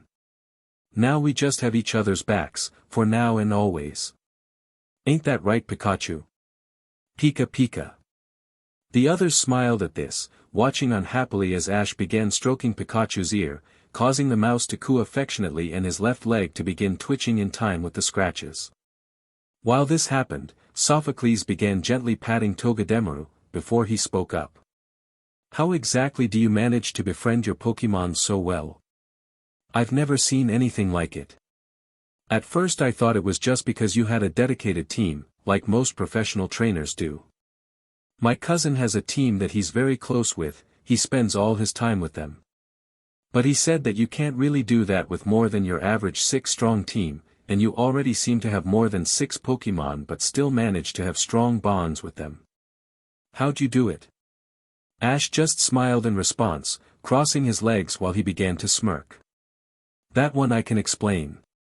To get them to be my friends, all I need to do is do what I do with all my friends. I find out what they like, how they dislike, I train with them, I play with them, I relax with them, and after a while the bond just forms. They grow to trust me to look out for them as a trainer and I trust them to give me their all. This usually takes a while, but it's always worth it. I've done it so many times now it's almost second nature to me. I guess that's why I've made so many good friends over the years, both human and Pokemon. The others nodded at this, vaguely understanding what he was getting, but being more impressed than anything else. Before any more questions could be asked about this however, their moment of rest and relaxation was interrupted by the sound of a loud commotion a few meters away. Several loud shouts, clattering bangs, and clanging smacks could be heard as a group of people began quickly backing away down the walk that they had been on not too long ago, as several young-looking trainers quickly recalled their Pokemon and began running toward the Pokemon Center, shouting about how unfair their recent battle was and how wild Pokemon shouldn't be. That's strong. Curious, the group began standing up to get a better look at the situation, and to their surprise, they saw a lone Pokemon running down the street. A quadrupedal Pokemon that had several small scales on its body and one large heart-shaped one on its head was charging down the street, batting away several trainers' Pokemon as they tried to challenge it, before they were knocked aside by the dragon type, who pressed on down the road undeterred. Which seemed to confuse the Alola natives to no end. What's a wild Jangmo-o doing on Melee? On Pony Island in the Alola region, in the center of the vast Pony Canyon stood an altar, one created by ancient Alolans to revere two of the region's most powerful and respected defenders, the legendary Pokemon Solgaleo and Lunala. This altar, known as the Altar of Sun and Moon, now served a different purpose to what its original intention was when it was constructed, as 4 separated entities were now present. These 4 were equally respected legendaries within the Alola region, each being guardians to the various islands that made up Alola, charged with watching over the region whilst Solgaleo and Lunala were busy elsewhere, keeping the region protected and ensuring that the humans did their part with the management of the region and its trainers via the Island Challenge. It wasn't often that these 4 protectors met up like this, each being reclusive by nature and staying within their own island and their own ruins that they called home. But in rare circumstances, where the fate of the entire region's future could be influenced by the actions of individual humans, they would convene here, and hold council. Though that didn't mean they were always happy to do so. Why are we here, Koko? I do not appreciate being dragged out all the way here for no reason, so you better give me one or I'm leaving. The deep voice of Tapu Bulu shouted, floating around angrily while rolling his shoulders, demonstrating as usual that patience wasn't his strongest suit. Fortunately, Bulu was the only one who openly dissented when they held these meetings, Tapu's Fini and Lele holding their tongues until the reason for their summoning is revealed, making them the more agreeable of their collective. We are here so I can inform you of a recent development, one that I believe all of you will find most intriguing. Especially since I believe quite strongly that you'll want to interject and assist me with this development, as it concerns a matter most dear to all of us, Tapu Koko began, causing Tapu Fini to roll her eyes. As much as your taste for theatrics is most amusing and one of your more admirable qualities, I find myself lacking the patience today for your long-winded speeches, so would you please do us the courtesy of getting to the point? Tapu Koko stared at her for a moment, before sighing deeply and rubbing his orange plume. Very well, if you insist. I have gathered you all here today because I have recently discovered an intriguing presence on Melee Island, one that I feel was worth bringing to your attention. Arceus Chosen One has arrived in Alola. This caught the attention of the other Tapus immediately, Tapu Fini and Lele's eyes widening in shock and even Tapu Bulu stopping mid-floating pace to try and process what had been revealed. He's here. In Alola? Why? Tapu Koko raised a claw to silence his fellow legendaries, bringing their questions to a halt. I will share what I know, but I must admit that it isn't as much information as you may desire. It will prove satisfactory to understand the situation, but whether there's higher powers at play is beyond me, so please refrain from asking. So here is what I know. The Chosen One is indeed in Alola, and it seems that his presence is one that has been arranged by the humans. It turns out that the humans are capable of surprising us, as they have made plans that greatly benefit us and Alola by bringing the Chosen One here, as he has been requested as a tutor for some of the students at the school on Melee Island. How does this benefit us? Tapu Lele asked, with Tapu Koko frowning at the interruption. While it is good that the Chosen One is here to spread knowledge, something that none of us will refute as immensely beneficial to the humans, how does this benefit us and Alola as a whole? What exactly is the positive outcome you see? The reason behind why I see this as beneficial, Tapu Koko started again, is because the students that he has now taken under his wing are the ones we've picked to be future trial captains. Tapu Lele pursed at this, while Tapu Fini nodded, seemingly beginning to see the bigger picture. He has come to help them become better trainers, she commented, causing Tapu Bulu to snort. How does that happen exactly? What makes the Chosen One being their teacher a useful development? The fact that he is developing their skill set. The others turned their attention back to Tapu Koko, who continued with his response. We all know the stories about the Chosen One, the tales of adventure and the ways in which he has saved the world and our fellow legendaries. He has proven time and time again that he is a competent trainer and more than trustworthy when it comes to relations between humans and Pokemon.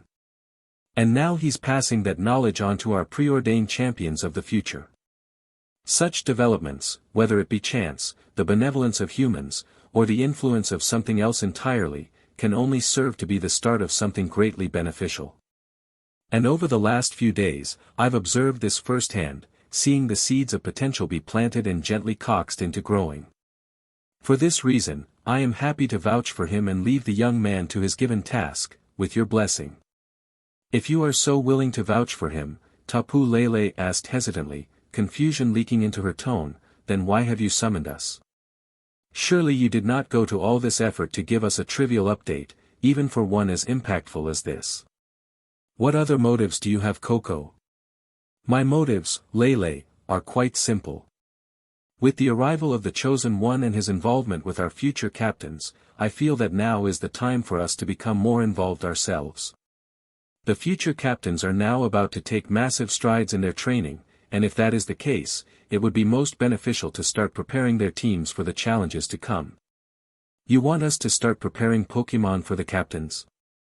Tapu Fini asked, to which Tapu Bulu nodded heartily. 2. That is something I can get behind. They need to have strong Pokemon at their side if they are to perform the tasks we expect from them, and I have plenty of candidates in mind. I vote in favor of this proposition. Tapu Koko smiled at this, before clearing his face of emotion and carrying on. While I am glad to hear your support, I would like to add one amendment to this idea: we include Pokemon for the Chosen One as well. This made the bullish-looking legendary frown, as he crossed his arms. And why is that? I thought he was already a competent trainer, so why would he need our help? He snorted, with Tapu Lele nodding in agreement, though Tapu Koko could understand their reservations in this case. Normally, they had to be very reserved when it came to helping trainers. Alola customs were largely focused on a trainer finding their own path, with the Tapus themselves only showing their support to the exceptional or those in need. As the Chosen One was neither of these, the idea of them providing him with Pokemon and siding with him when they hadn't sided with many native Alolans over the years might rub the other Tapus the wrong way. It wouldn't hurt to show our favor, Tapu Fini added quietly, mumbling aloud as the others turned toward her. If the Chosen One is assisting us in our plans for Alola, showing our support would perhaps encourage further support. It would certainly not hurt at the very least. Tapu Lele sighed at this, shaking her head as she began weighing in. I suppose there is truth in that. It's not as if we are giving it to someone undeserving, as the Chosen One is certainly what I'd consider worthy. And like Fini said, he is ultimately helping to improve the state of Alola by giving the future captains training. If he imparts even a fragment of his knowledge or kind-heartedness to them, it'll be a huge benefit. Tapu Bulu frowned at this, before eventually he took a deep breath. Fine, I can agree with that, it might even put us in better standing with Arceus herself. We all know how she adores this chosen one, so maybe this could earn us some favor in the long run.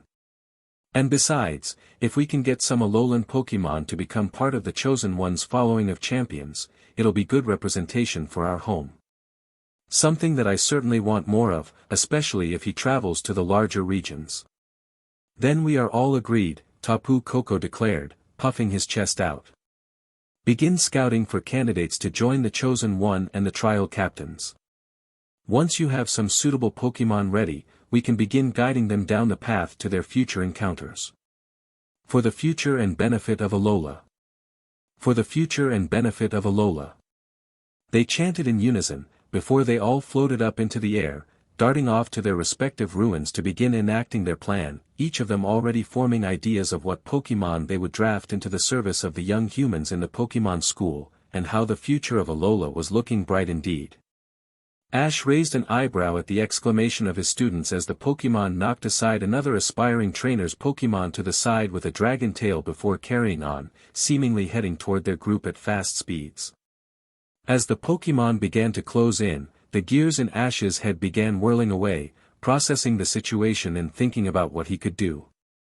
There was a wild Pokemon, a strong one at that, and he had a bunch of aspiring trainers for students who only had a small amount of Pokemon. He felt like there was something obvious he should suggest for them to do. Pikachu rolled his eyes, having noticed Ash's mind working away at full throttle and still not reaching the obvious conclusion, slapped the Kanto trainer with his tail before he pointed aggressively at a Pokeball. Which made Ash's eyes light up. Okay guys, I've just had an idea. He shouted excitedly, Pikachu double-taking at the dismissal of his involvement before squeaking indignantly. I want one of you guys to try and capture that Pokemon. The Alolan students shared a look at this, stunned by the statement. But we've never really battled wild Pokemon like this, we usually just study about it, Lana replied, though her hand did dart to her Pokeball reflexively as she spoke. Yeah, Professor Kukui has run it through to us several times, but we've never actually done it, Sophocles added, his eyes wide as he stared at the dragon type as it closed in, hopping around another trainer as he did. With a desperate look, Ash turned to Kiawe, pleading with his eyes for the slightly more experienced trainer to help him out, though Kiawe seemed to ignore him, his gaze locked on the dragon type as it closed in, before a smile broke out on his face. Sorry Ash, I think you'll have to do this one yourself. I don't think Jangmo-o would be happy with anything else. Ash frowned at this, turning around to see that the aforementioned Pokemon was now standing defiantly in front of him, eyes locked onto him and filled with a fiery determination. Strangely, Ash felt a spark in his own heart when he looked into their eyes, fueling his own competitive nature as the unspoken challenge was issued. This Pokemon wanted to battle him. Then so be it. Pulling out a Pokeball, Ash smirked, his hand reflexively reaching up to adjust his cap before he turned back to his students. Fine then, change of plan. I'll show you firsthand how to battle and catch a wild Pokemon. Then we can start getting you to expand your families. This made the others shuffle slightly awkwardly, before it was replaced with intrigue, the group's interest hooked onto Ash as he threw the Pokeball into the air, watching as it popped open. Go, Totodile. The big jaw Pokemon formed from the beam that came from the Pokeball, who then began bouncing excitedly as the Jangmo-o smirked, pleased that their challenge was accepted. Wasting no time, the Jangmo-o launched forward, primed to strike the seemingly unaware water type. Leaping into the air, Jangmo-o raised her claw to slash at Totodile, shadowy energy coating the claws as she came thundering down. But to her, and the Alolan crew's surprise, Totodile suddenly snapped into action, twirling on one foot and spinning away from the attack, arms raised like a ballerina. Jangmo-o came crashing down, their foot and attack crumpling and causing her to roll in the dirt as they fell flat on their face, before she pushed herself back up, eyes still locked on Totodile. Totodile, for his part, didn't seem fazed in the slightest, making Various happy. noises as he bounced from foot to foot, seemingly pleased if anything. Jangmo-o blinked, slightly stunned, before turning around to look at Ash, who was smiling widely as his eyes gleamed, the thrill of battle clearly highlighted within his brown corneas. Jangmo-o took a second to try and appreciate the clear joy he was feeling, but could barely scratch the surface. Instead, she turned her attention back to Totodile, steeling herself for battle. With a slight growl, she launched forward, leading with her head as she primed a headbutt attack, planning on using the hard scale on her head as a weapon.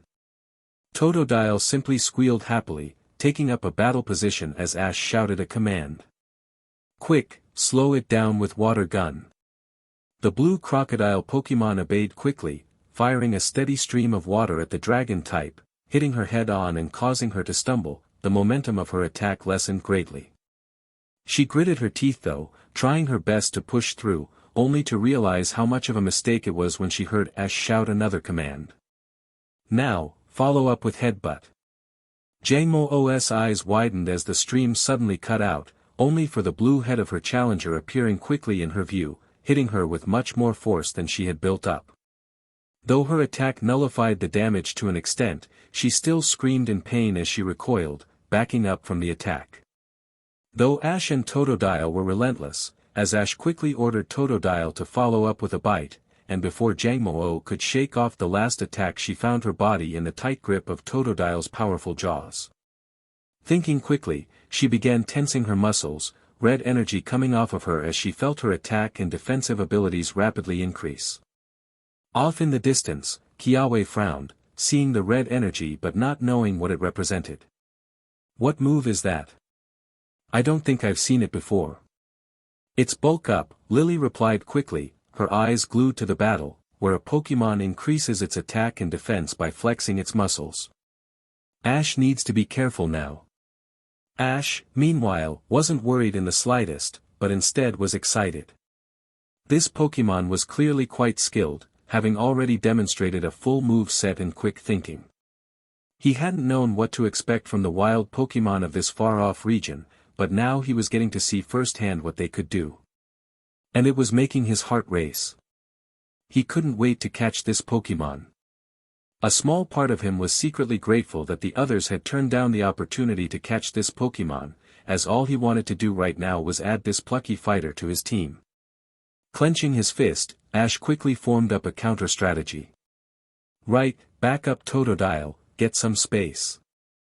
As Totodile did what he was commanded, Jangmo-o collected herself, breathing heavily as she stared Totodile down. While the bulk-up had helped to mitigate the damage, Totodile wasn't known as the Big Jaw Pokemon for nothing, and that attack had left her severely winded. Her only chance was to try and use her now increased damage to knock Totodile out before he could finish her off, a gamble that held a lot of risk. But she had to prove herself, no matter what. Charging up a dragon tail, Jangmo-o broke off into a gallop, the draconian energy coating her tail as she closed the distance. But as she chased after Totodile, Ash interrupted her plan with one of his own. "You scary face." Jangmo-o's eyes widened as Totodile suddenly pulled a scary face, accentuating his jaws and sharp teeth as he roared at her, causing her face to pale and her legs to start feeling like jelly. As her attack run slowed, Ash gave one more command. "Now, finish with a water gun." Before Jangmo-o could get close enough to attack, she was struck by a powerful jet of water, bowling her off her feet and launching her back into the air. When the jet eventually cut out, she fell to the earth heavily, crashing down with a yelp. As she skidded on the floor, Ash rummaged in his bag, pulling out a lone Pokeball and pulling his arm back. "Go, Pokeball." The ball flew through the air, hitting the dragon type and coating it with a layer of energy, before pulling it within the capsule. It shook for a moment, once, twice, 3 times. Jangmo-o was caught. Ash's eyes sparkled, the thrill of a successful capture rushing through him, but he restrained himself, taking a deep breath before picking up the Pokeball, turning to his students with a massive smile. "And that's how you capture a wild Pokemon. Any questions?" Kukui walked into Principal Oak's office apprehensively, always feeling anxious when he came into this room. While he and Samson got along swimmingly, the amount of times he had been called in here so they could discuss his class had caused him to develop a general level of anxiety whenever he entered the room, the tension becoming palpable as he closed the door behind him. Slowly making his way to the desk, he took a seat tentatively, eyes glued to the principal as he finished up his call, speaking to someone from the Ether Foundation about an upcoming school trip. As the principal, it fell to him to organize extraneous activities and trips, such as class visits to Ether Paradise. The foundation, fortunately, was very accommodating toward the school, allowing multiple visits every year for each class, allowing the young trainers to experience first-hand Pokemon medical procedures and to meet rare Pokemon that they were looking after there. After a few minutes, Samson finished up his call, turning his full attention to Kukui with a wide smile. "Ah, Kukui, you came quicker than I thought, how are you doing?" he asked jovially, causing Kukui to relax somewhat. Whenever they had discussed the trials and issues they encountered with his class, he was always in a foul mood, clearly frustrated for many of the same reasons that frustrated him. Which meant this conversation couldn't be about that.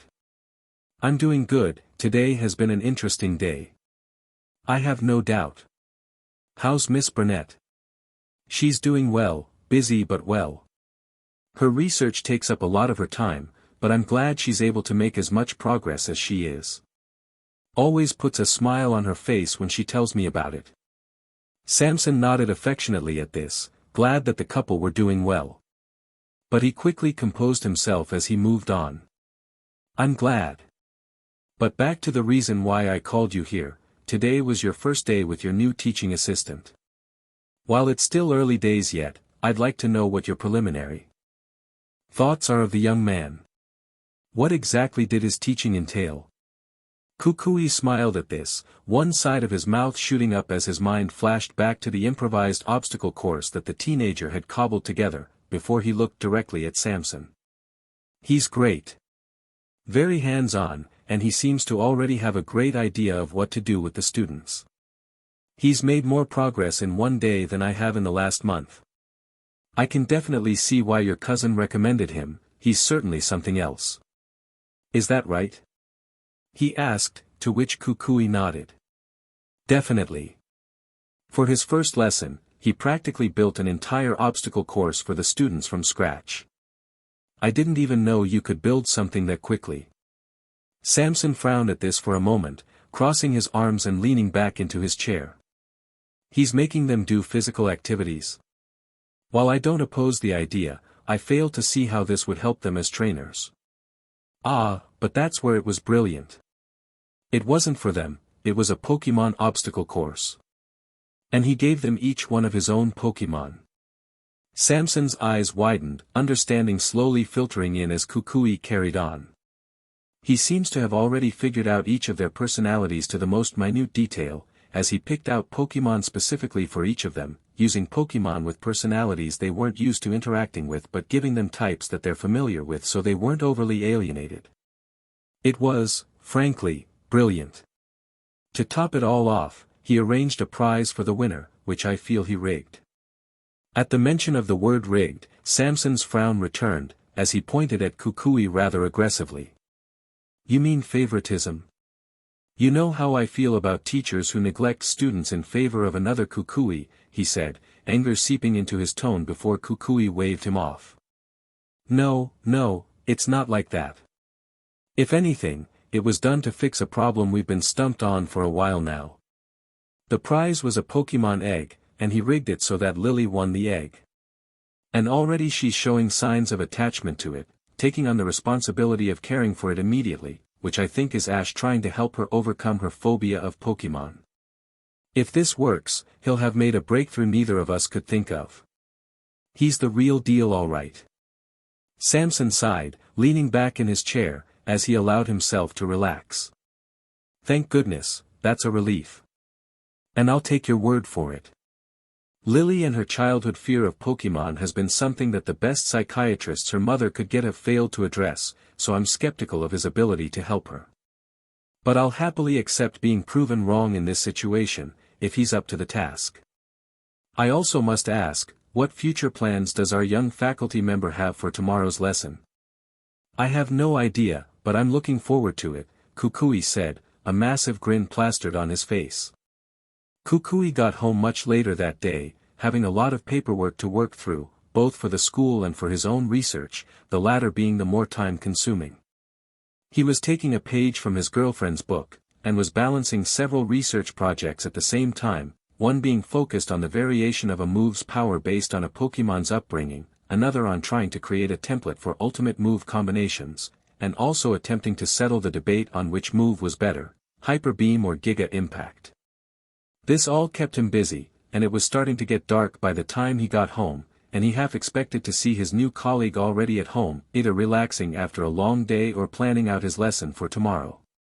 But to his surprise, this wasn't the case. In fact, there was no sign of the young man or his energetic Pikachu, just his usual empty home.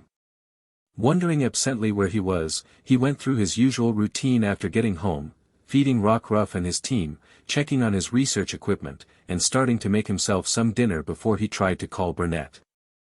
As he started cutting the vegetables to go with his food, the front door burst open, signaling the arrival of Ash. Looking over to the door, he watched quietly as Ash walked over to the sofa and dropped down, his body sagging into the furniture as he sighed wearily, seemingly tired. Pausing only to place his food, with a serving for Ash already included, he walked over to Ash and sat down on the other sofa. "You look tired," he commented absently, causing Ash to chuckle lightly. "That's one way to put it, yeah. Get up to much?" Ash shrugged, before he reached to his belt and pulled a lone Pokeball from it. "Well, I got to know the others a bit better while they showed me around Hawali City. We had a bite to eat, Kido called me out as his rival, and I caught a wild Pokemon. Pretty eventful, and a day well spent." Kukui pursed his lips at the mention of his colleague, making a mental note to confront the man about it when he next saw it, before he moved on to the last event Ash mentioned. "Catching Pokemon already? I hope you're not taking all the students' chances to get new Pokemon," he said jokingly, but Ash raised his hands defensively. No, I gave them the chance to catch it, but they said they weren't experienced with catching Pokemon, so I decided to show them how to do it." Kukui sighed in response at this, a sad look on his face as he wrung his hands together. "Yeah. I never could show them how to catch a Pokemon properly. The school board said that they needed to perform better in class before I took them out for such an activity, so I've never been allowed to. I'm glad you did though, it's an important thing for them to learn." Ash tilted his head, knocking Pikachu off his shoulder as he did. "Why are they not allowed to be shown that? Isn't that one of the first things they should know about?" Kukui laughed in response, but it was a pained laugh. "You couldn't be more right, but the school board isn't made of trainers, but of bureaucrats. They only really care about results on paper, even if it's counterproductive to their development as trainers. Which is why we needed to bring you in, someone who can get them their results while still teaching essential skills that'll make them capable trainers." He paused for a moment, sighing with his eyes closed before he put on a smile. "But enough about all that, what Pokemon did you end up catching?" Ash stared blankly for a moment, surprised at the sudden change in topic, but the surprise faded quickly, as he happily pressed the button on the Pokeball. To call out his new team member. And to say that Kukui was surprised would be a gross understatement. "Wow. I didn't know you could catch a Jangmo-o on Melee," he said, to which Ash nodded. "You know, that's exactly what everyone else was saying." "Weird, I didn't realize they were that rare," he replied absently as he smiled down at the Jangmo-o, who was staring up at him with wide eyes which were filled with admiration and shock. "Hey there," Ash started, leaning in so he was more at eye level with the dragon type. "I'm Ash, and this is Pikachu. Welcome to the team. Pikachu, why don't you take Jangmo-o and introduce her to the others?" Pikachu nodded dutifully, leading Jangmo-o away, leaving Ash alone with Kukui. "But yeah, I was going to ask about their knowledge of Pokemon catching, since I had an idea for what my lesson tomorrow could be about." Pikachu stretched as he led the newbie away, watching as Ash began absent-mindedly letting his other Pokemon out, allowing them to group up near the ladder to Ash's room, allowing them to meet the newest member to their strange family. Welcome Jangmo-o, you're officially part of what might be the most bizarre group of Pokemon on the planet. As part of the syllabus, shenanigans, intense battles, and possible encounters with the various legendaries of this region. Any questions? He asked, only to be stumped by the look on her face. She was looking around expectantly, seemingly disappointed when she couldn't find whatever it was she was looking for. Where is he? She asked suddenly, turning her attention fully to Pikachu and ignoring the other Pokemon who were trying to introduce themselves. You mean Totodile? Pikachu asked, thinking back to the battle the two had earlier. He's just behind you. Totodile gave a little wave to punctuate this, but she shook her head.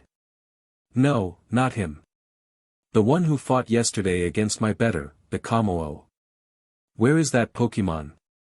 Pikachu frowned for a moment, before his eyes widened. Oh, you mean Infernape. He's currently back in Kanto with the others, most likely relaxing. Why do you want to meet him? Because he bested one of my kind, a valiant and powerful combatant. I traveled from the vast Pony Canyon seeking that Pokemon as a tutor, so I could finally unlock my inner strength, only to see it be defeated by another fighting type. Therefore, I seek that Pokemon and the trainer who helped it hone its strength, as my masters instead. Only then can I restore my honor and earn the respect of my pack. Bayleaf and Bulbasaur shared a look, while Charizard chuckled deeply. Someone seems overly serious. We should get Sceptile here, he'd love this one, he joked, earning a snicker from Totodile. Pikachu just shook his head, slinging his arm around Jangmo-o's neck, earning a glare from the dragon. If it's strength you're looking for, then don't worry. Because, and you can take my word on this, you're definitely in the right place. You're currently in the presence of some deceivingly powerful Pokemon, and if there's anyone on Arceus Green Earth that can make you strong, it's Ash. Jangmo-o gave him a disbelieving look, before she nodded, seemingly content by this reassurance. Very well, I will take your word on the matter.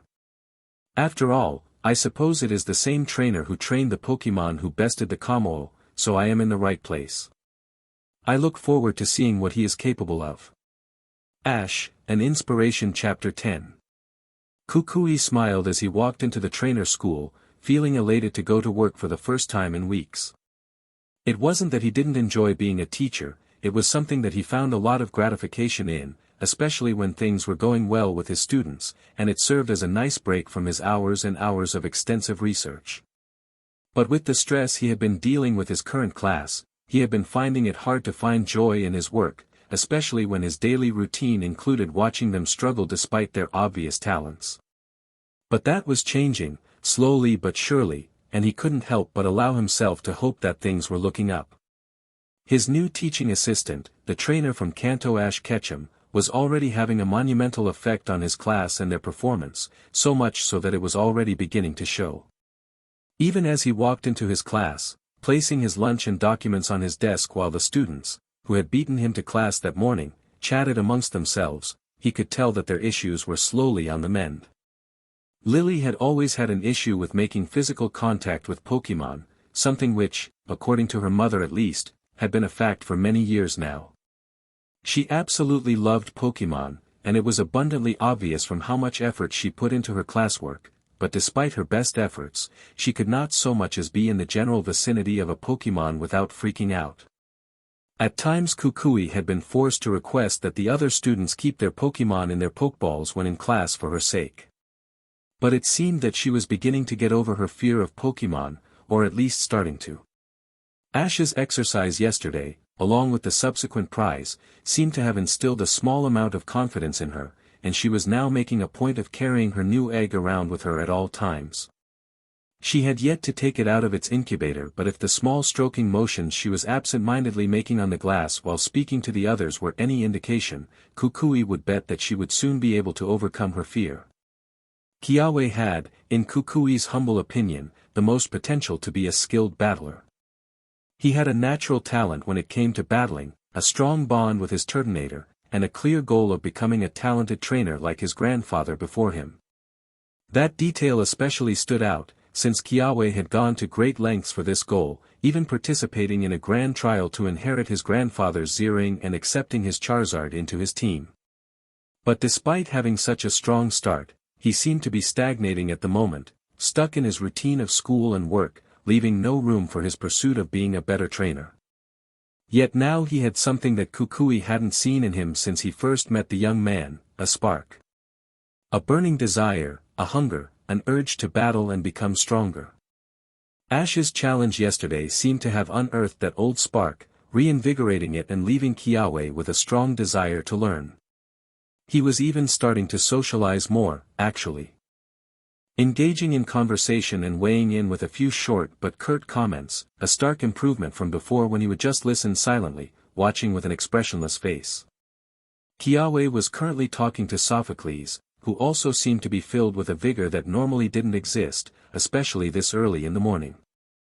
Normally, despite enjoying the classwork segments of Kukui's lessons more than his peers, Sophocles didn't enjoy his time in school, especially since he would normally be anxious about crossing paths with students from other classes. Today that didn't seem to be an issue, instead he seemed confident and eager for once. Based on what his was spewing out in a rant that was an impressive display of how quickly he could spew out correctly strung together but barely understandable jargon about Ash's Pikachu and its suspected maximum power output, it seemed that he was feeling inspired. Even his Togedemaru, who normally showed no inclination of being that interested in battling, seemed fired up, an excellent sign for the both of them. His unrestrained enthusiasm seemed to be infectious, as Lana was also weighing in, making jokes, and ribbing the others during their conversation. A drastic change to her normal shyness, which usually held her back from getting more involved both in these carefree discussions and in class activities. Kukui wasn't sure how he'd managed it, but somehow Ash had broken the shell she kept herself hidden in, allowing a fragment of her real personality to beam through. It warmed Kukui's heart to see her be more involved, especially since her deadpan sarcasm was actually quite humorous. Which only left Mallow, who seemed so far to be the least affected by Ash's presence. In the past, Mallow was the one who kept this group of trainers together, the adhesive that stopped them from drifting apart. Today she seemed content to let the new topic be the driving force, though she seemed withdrawn, her hand slowly rolling her pokeball in her hand as she bit her lip, clearly deep in thought. Now, Kukui wasn't going to pretend that he understood her nearly as well as he'd liked, but he did have a general idea of what went on in her head. He knew she wanted to become a gourmet chef, and that she also wanted to become a decent trainer, partly for her Bounsweet and also to prove herself to her peers and doubters.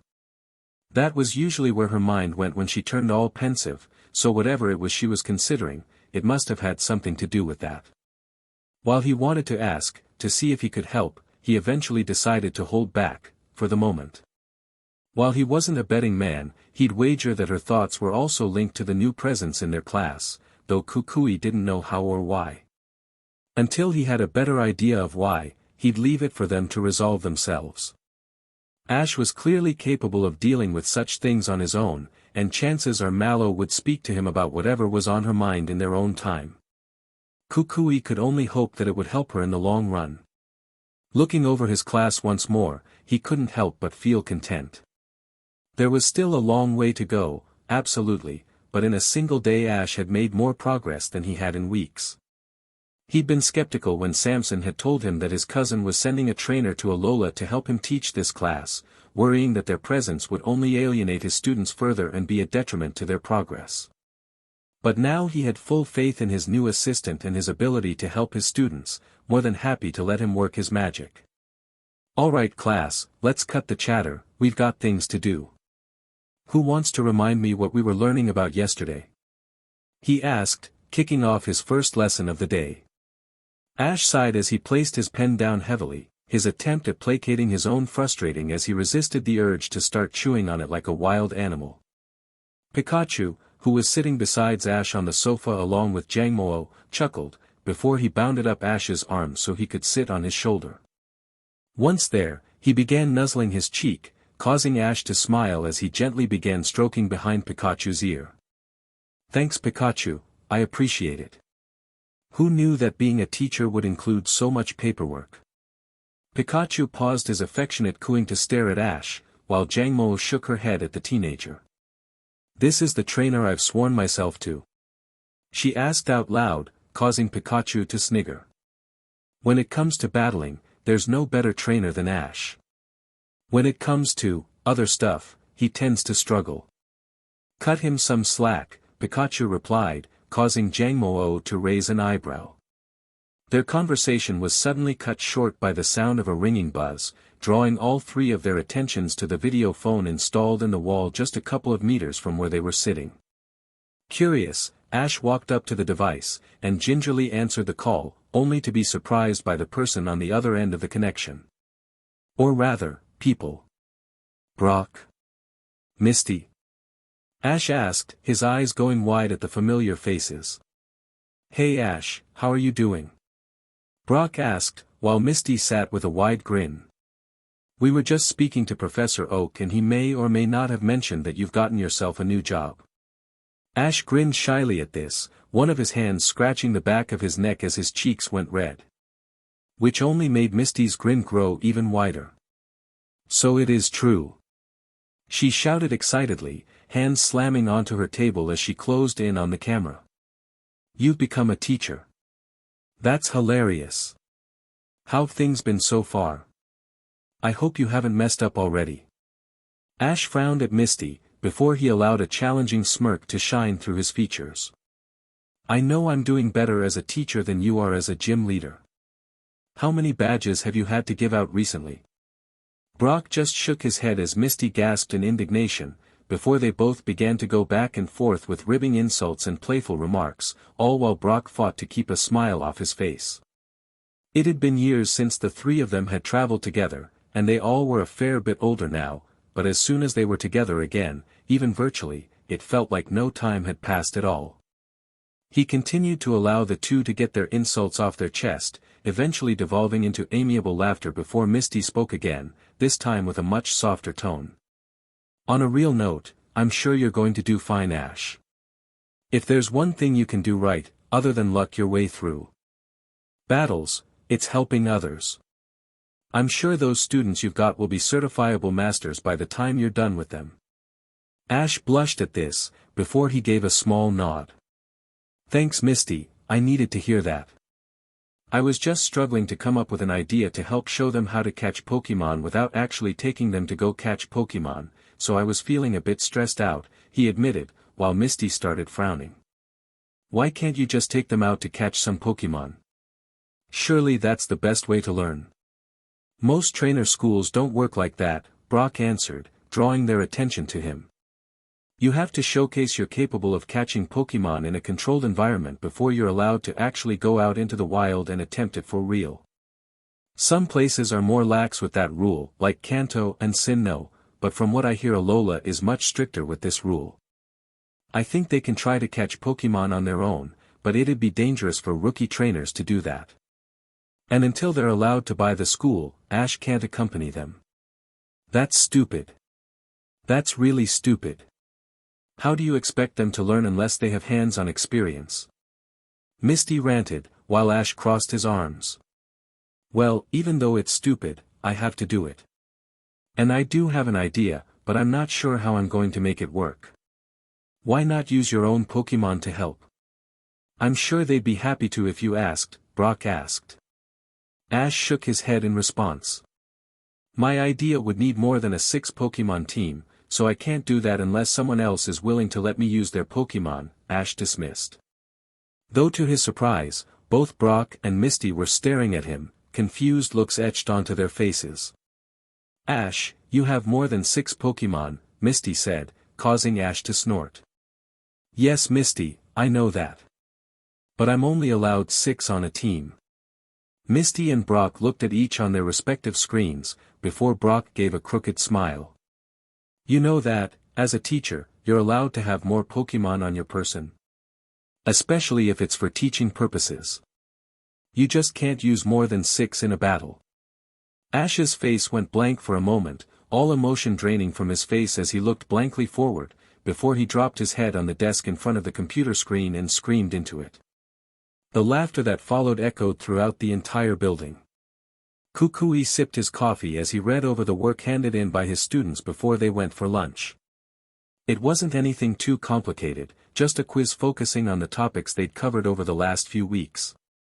It didn't affect their grades at all, which showed in their work as they felt much more confident while doing this compared to an actual test.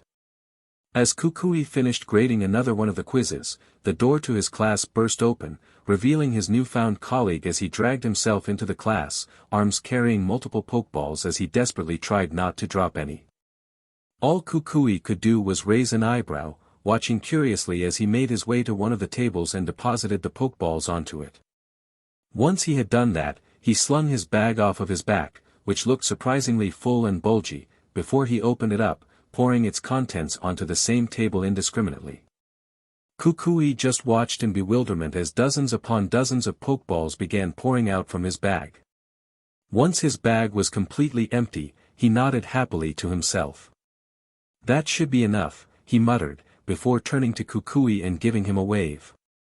"Hey professor, how are you doing?" A bewildered blink was his initial response, before he took a big swig of his coffee and gave a more intelligent response. "I'm doing just fine, Ash. May I ask what all the pokeballs are for?" He asked calmly, but Ash just gave a massive ear-to-ear grin. "Those? They're for my next lesson. I found an issue that I need to address, and these are gonna be necessary." There were many things in life that Kukui didn't understand, and while his role as a professor usually allowed him to try and unravel these mysteries, there were some things he had to accept were beyond his understanding.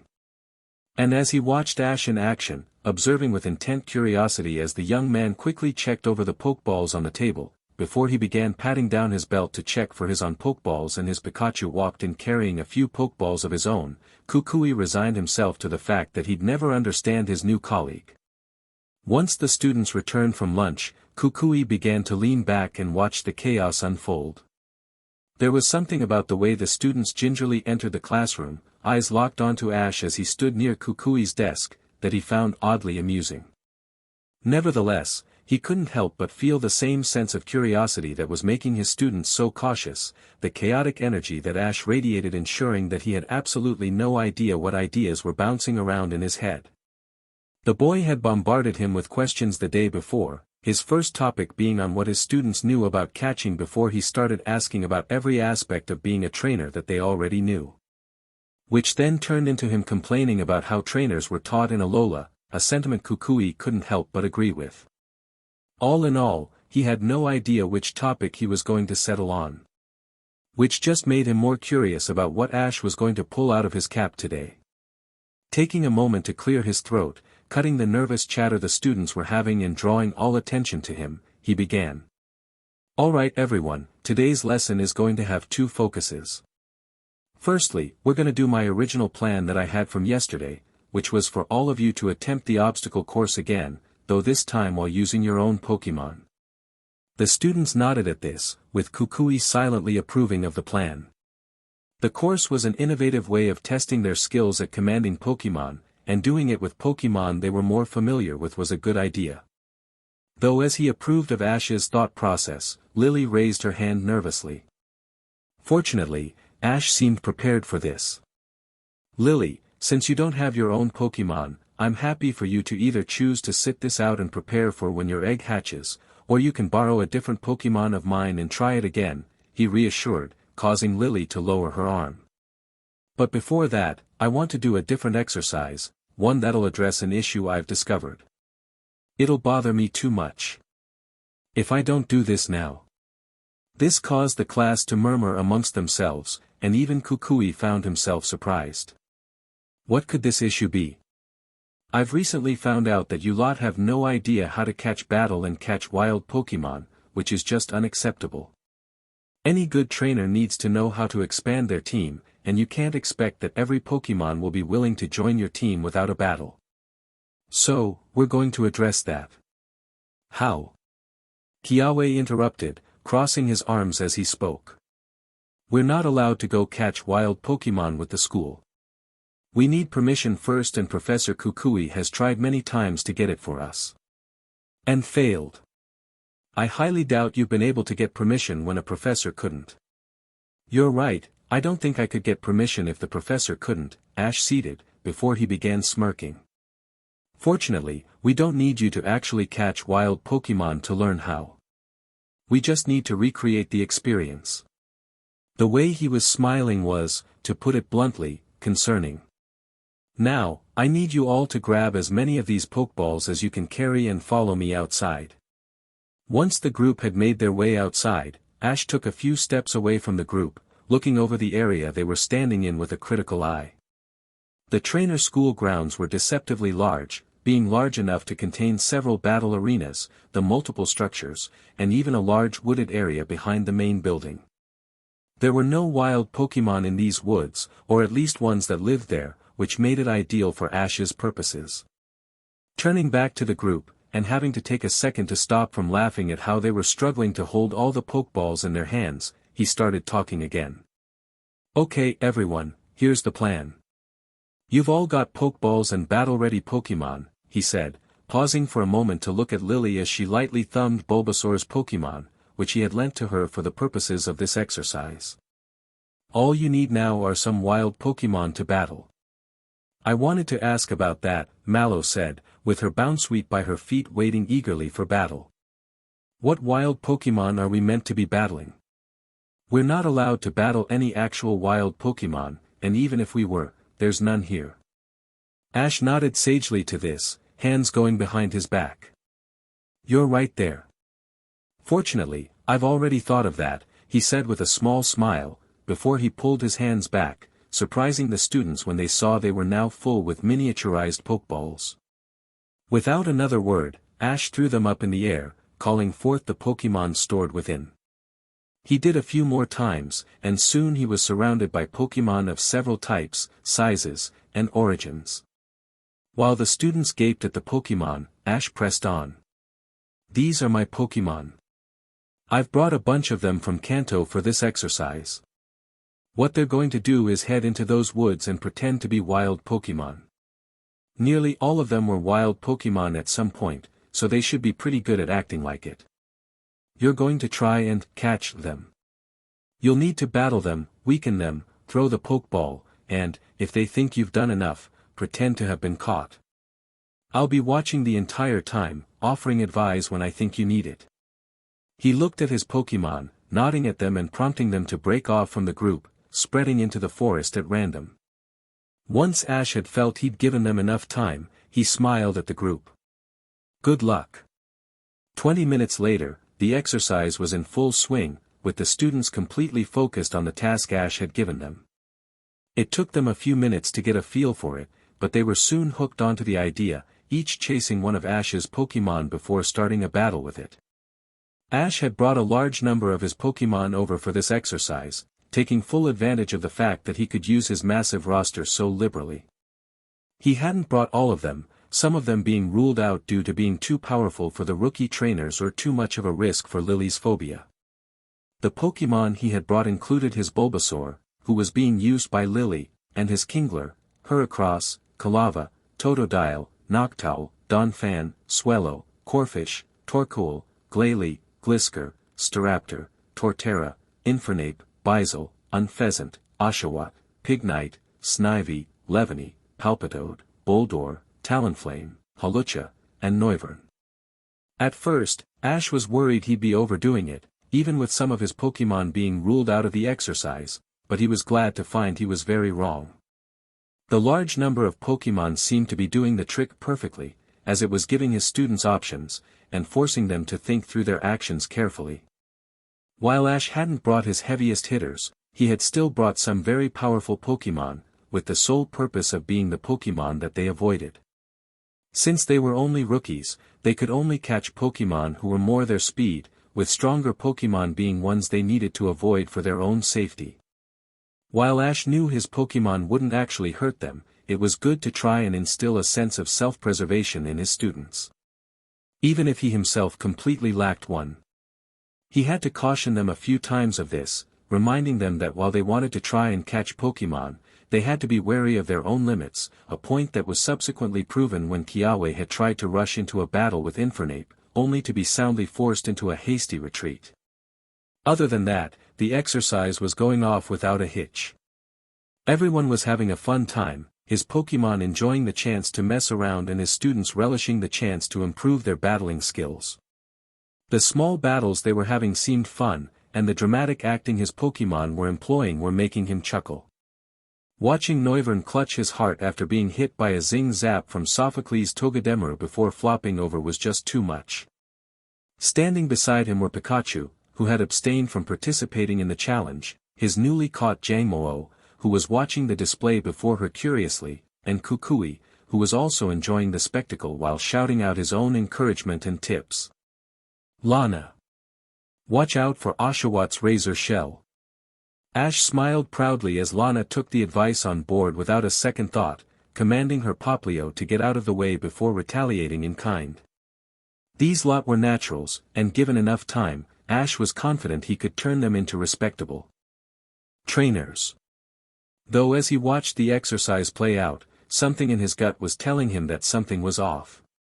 He couldn't quite explain why or how, but he was almost subconsciously reaching for a Pokeball, though most of his were currently empty. It wasn't just him however, as Pikachu's fur was bristling as well, his eyes darting side to side with a furrowed brow. Something was watching them.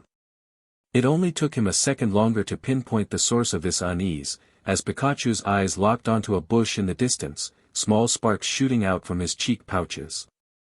Placing a hand on his back to calm him, he began making his way to the bush, gingerly approaching it while preparing for a potential battle. Only 2 steps later however, whatever was in the bush shot up into the air, a blur to Ash's eye. Even Pikachu, who was capable of moving at such speeds himself, struggled to keep up with it, especially as a downward draft of air and dust blinded him. A second later, the shape descended, this time at a traceable speed. As it descended, Ash finally got a clear look at it, and found himself entranced by the Pokémon's appearance. The Pokémon had a black torso with white markings on its chest, with a large, orange plume of feathers on its head and bristles that dotted its back. Its arms had 2 halves of a mask, one on each arm, which was mostly yellow with black, orange, and white markings that made some markings which Ash assumed were significant in Alolan culture. It had small eyes, that were blue in coloration and completely locked onto him in an unnerving stare. Ash didn't know what this Pokémon was, but based on how everyone else had stopped dead in their tracks to stare in bewilderment at the sudden arrival, he could only assume that this Pokémon was important in some way. And he had a strong feeling that he knew why. Tapu Koko. Kukui said, taking a few steps back in shock as he stared right at the floating Pokémon. Guardian deity of Melee. Of course, Ash thought to himself. A legendary. Ash, an inspiration chapter 11. Everyone was silent as they stared up at the floating legendary, all for different reasons, which left the open space which only moments prior had been a den of noise and activity as still as the grave, with only the swaying of leaves in a gentle breeze breaking the monotony. The Alolan natives, versed in the history behind this influential Pokémon, stood aghast as they basked in Tapu Koko's presence, unsure of how to respond except with sheer awe. Ash's Pokémon, on the other hand, were already tensing up, the jovial, laid-back energy they had been displaying when practice battling with the Alolan students replaced with a stern, primed energy, as they all watched sharply at how things would unfurl. All of them, save Ash's newest catch Jangmo-o, had dealt with a legendary at some point in their adventures, and they all could take away something different from their experiences. One thing they did agree on though was that they were fickle, impossible to predict and annoying powerful. It was a literal coin flip as to whether this unknown legendary, who was clearly powerful based on the reverence its presence had enticed, would be a threat or friend, and they were all preparing for the worst just in case. Jangmo-o herself was just standing in shock, surprised that the Guardian had revealed himself and unsure if it was because of her actions or not. Ash, however, was not as tightly wound in response to the legendary. Maybe it was his optimistic attitude towards Pokémon being good that caused him to feel relaxed, or perhaps it was naivety causing him to overlook all the instances where his life had been placed in danger was hard to tell. What went on in his head sometimes was a mystery, his often simplistic but unorthodox train of thought being difficult to decrypt for even his closest Pokémon, but it was plain to see that in this moment, he didn't feel threatened. "Hey," he said calmly, causing Pikachu to facepalm on his shoulder. The Alolans shot him a confused look at his casual greeting, before it was torn away again by Tapu Koko suddenly zooming forward, closing the distance to Ash at frightening speeds. His Pokémon, presuming an attack was about to happen, all charged up attacks, only to stop when they saw that, despite hovering directly in front of his face, the legendary hadn't actually attacked. Instead, it was simply staring at Ash, bright azure eyes locked onto his as they bored deep into his soul, appraising and critiquing him all without a word. Ash, for his part, managed to rein in his surprise at the sudden proximity, but a nervous chuckle did slip out as he took a minute step back. "Whoa, bit close there, aren't you?" he asked humorously, failing to entice a reaction. Tapu Koko then began rotating around Ash, doing a full loop in the time it took Ash to blink, but still making no move to attack. Charizard, off in the distance, growled loudly, his displeasure turning into a guttural rumble which vibrated deep in his chest. This finally broke Tapu Koko's intense gaze, who turned toward the towering fire type with a curious glint, seemingly noticing him for the first time. Like a bolt of lightning, it zoomed over to Charizard, causing the Kanto starter to blink in shock, before it started appraising him much like it had Ash, though what it was appraising was unknown. The Alolans, shocked yet fascinated, watched with eager eyes as one of the guardian deities took such a vested interest in their new teacher's Pokémon. With lightning speed and deft precision, it began zipping over to each of Ash's Pokémon, analyzing and noting each one individual in next to no time at all. Each Pokémon barely had time to react, either in shock or offense, to the quick appraisal, before it had already moved on to the next. Before any of them could really process what the legendary was doing, it had already finished checking most of Ash's Pokémon, and was already zooming back to the trainer himself. He stopped briefly above Jangmo-o, the penultimate Pokémon it needed to check, before he nodded curtly to the dragon type, surprising her and causing her to duck her head in reverence. He then wheeled around to Pikachu, to which its eyes sparkled. With more care and attention than the others, it began circling around Pikachu, mentally noting every detail it could find about the electric mouse, moving so fast that it made both Pikachu's and Ash's heads spin, before stopping suddenly, a small gust of wind almost blowing Ash's hat off. Giving a single nod, it then flew back a fair distance, before raising the shell on his arms, eye sparking with a challenge. Unsure of how to act, even as Pikachu's cheeks began to spark, Ash shot a pleading look over to Kukui, who began rolling his hand enthusiastically. "Tapu Koko is challenging you, Ash. He must want to test you. It'd be a great insult to decline the battle." Ash nodded to this, gulping down his doubt and reaching up to his cap. "Well then, if it's a battle you want, then I'm down. Let's go Pikachu, let's not disappoint. Pika Pika." Pikachu yelled in agreement, before leaping off of his shoulder and flipping in the air, landing elegantly on the ground and allowing a few sparks to roll around his body, arcing into the air and leaving the space brimming with energy. Off in the distance, in one of the open-plan classrooms, Kido was in the midst of a lesson when he was interrupted by one of his students. "Sir! Look! The new assistant teacher is about to battle Tapu Koko." Dropping the book he was holding, he rushed over to the barrier at the edge of his class, allowing him to see the display described clearly. As he saw the teenager spin his cap backwards, a predatory smile stretched out across his face, going from ear to ear as he relished the situation. Their guardian deity, the most respected creature on the island, was about to judge the boy, and undoubtedly, in Kido's mind, show him as the unqualified fool he was. The Tapus always knew how to shift through the untalented, ensuring only the best got entrusted with the sacred roles in Alolan culture. Back on the battlefield, Ash waited for some type of sign or signal to begin battling, all while strategies ran through his mind. He had fought more than a few legendaries in his career, definitely more than the average trainer, and each battle had taught him an important lesson that he was replaying in the forefront of his mind. Legendaries were immensely powerful. There was no doubting that. Even the more minor ones outclassed the majority of normal Pokémon, meaning that they could inflict heavy damage if he wasn't careful.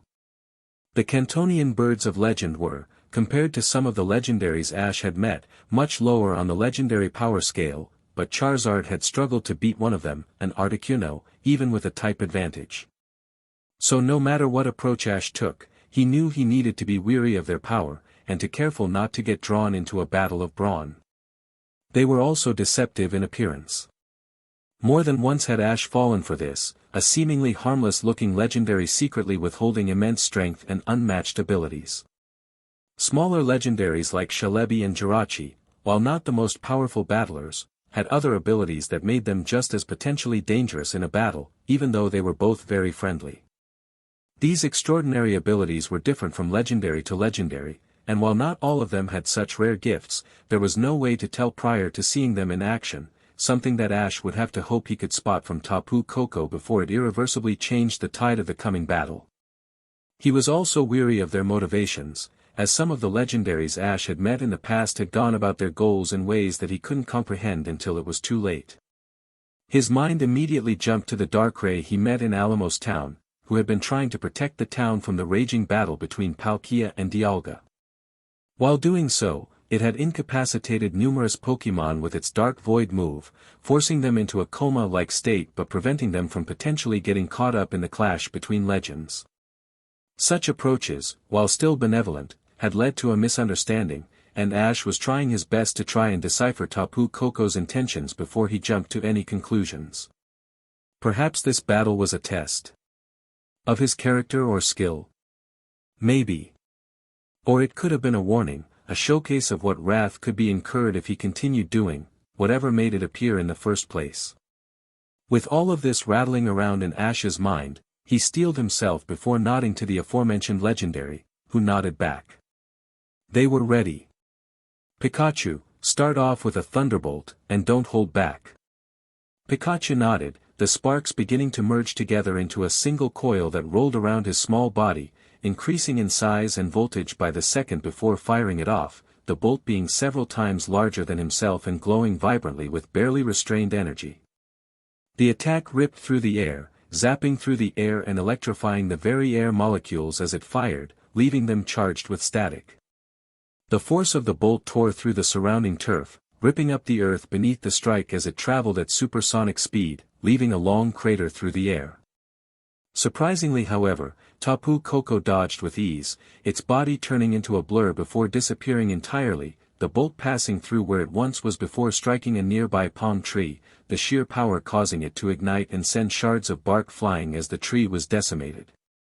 Tapu Koko reappeared to Ash's right, hovering in front of the Alolan students, who were a varied display of utter shock, dumbfounded by the completely dominating show of power from such an unassuming source. And unbeknownst to them, the same thoughts were lingering in Tapu Koko's mind, as he did his best to retain its poker face save for a single bead of sweat which weighed down a lone feather on his scalp. Right then, he thought, a twinge of excitement flashing through his cerebral cortex as he tensed up, time to get serious. Tapu Koko then phased into a blur, charging forward at speeds that were difficult to follow for an average human or Pokémon. Fortunately for Pikachu, Ash wasn't an average human, in many regards. Quick! Use a counter shield! Ash shouted in a panic, which Pikachu performed without question.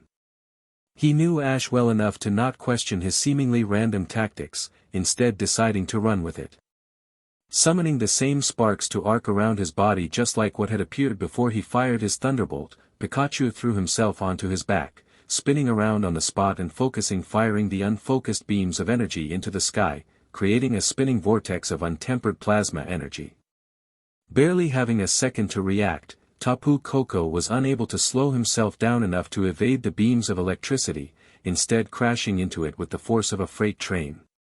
The bolts, responding to a physical body, all homed in onto Tapu Koko's body, creating a shockwave which fired Tapu Koko flying back, nearly throwing him crashing into a tree had he not caught himself, slowing himself enough to right his trajectory. A few lingering sparks lingered around his body, which he dispersed with a shake of the head, which was enough time for Pikachu to get back up, on all fours and prime to strike. The entire collective audience was stunned by this, unable to digest what they were seeing. They all knew the legends behind the guardians of Alola, and not a single native of Alola would dare doubt their capabilities or skill in any respect. So to see an outsider trainer not only battle one of these guardians, but get the first hit in no less, was nothing less than amazing.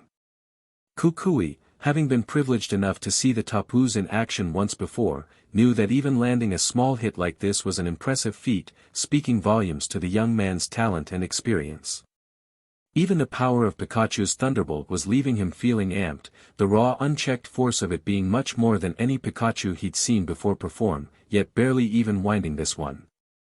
This was a battle for the history books. Tapu Koko, now frowning, caught into the air, before a wave of electricity suddenly pulsed out from it, coating the battlefield with a vibrant yellow glow. Ash frowned at this, pursing his lips as he tried to analyze the move. He'd never seen anything like this before, and he wasn't sure what to think of it. Deciding to take a slight risk and push the information to the back of his mind, Ash focused instead on Tapu Koko, who was preparing to rush forward again. The slightest glint of silver around the two shield-like carapace shells on its arms were all the cue he needed. Pikachu, Iron Tail. Pikachu complied by leaping in the air, twisting his body around to bring his tail crushing down, barely managing to intercept the blitzing steel wing charge Tapu Koko had initiated. The two steel-type moves clashed against one another with a resounding gong, which echoed out on the battlefield and caused the spectators to grab their ears in a futile attempt to block out the noise. Despite the power of the two attacks being almost equal, canceling each other out, Tapu Koko had the advantage of size, which he used to push upward and send the small mouse flying in the air. Using the space to his advantage, Tapu Koko began charging up an attack, a small rainbow-tinted sphere which coated its body as it increased in size. Pikachu, quickly, use an Electro Ball. Ash shouted out, recognizing the attack and desperate to try and intercept it before it could hit Pikachu. Almost as soon as he said it, he partially regretted it, thinking that using a quick attack to evade the attack might have been a more effective choice. But it was too late for regret now, as Pikachu was already in the midst of performing the move, using the momentum of forming the ball of charged energy to right himself in the air, before launching it downward just in time to clash with the dazzling gleam. With a roaring explosion, the moves collided in a bright flash, the force nearly blowing Ash's cap clean off as the shockwave blasted out, causing Ash to grit his teeth. Looking up as the smoke cleared, Ash watched as Pikachu landed, somewhat heavily, on the far side of the battlefield, looking somewhat surprised. And Ash knew exactly why. That Electro Ball was much more powerful than usual, especially given how quickly it was formed.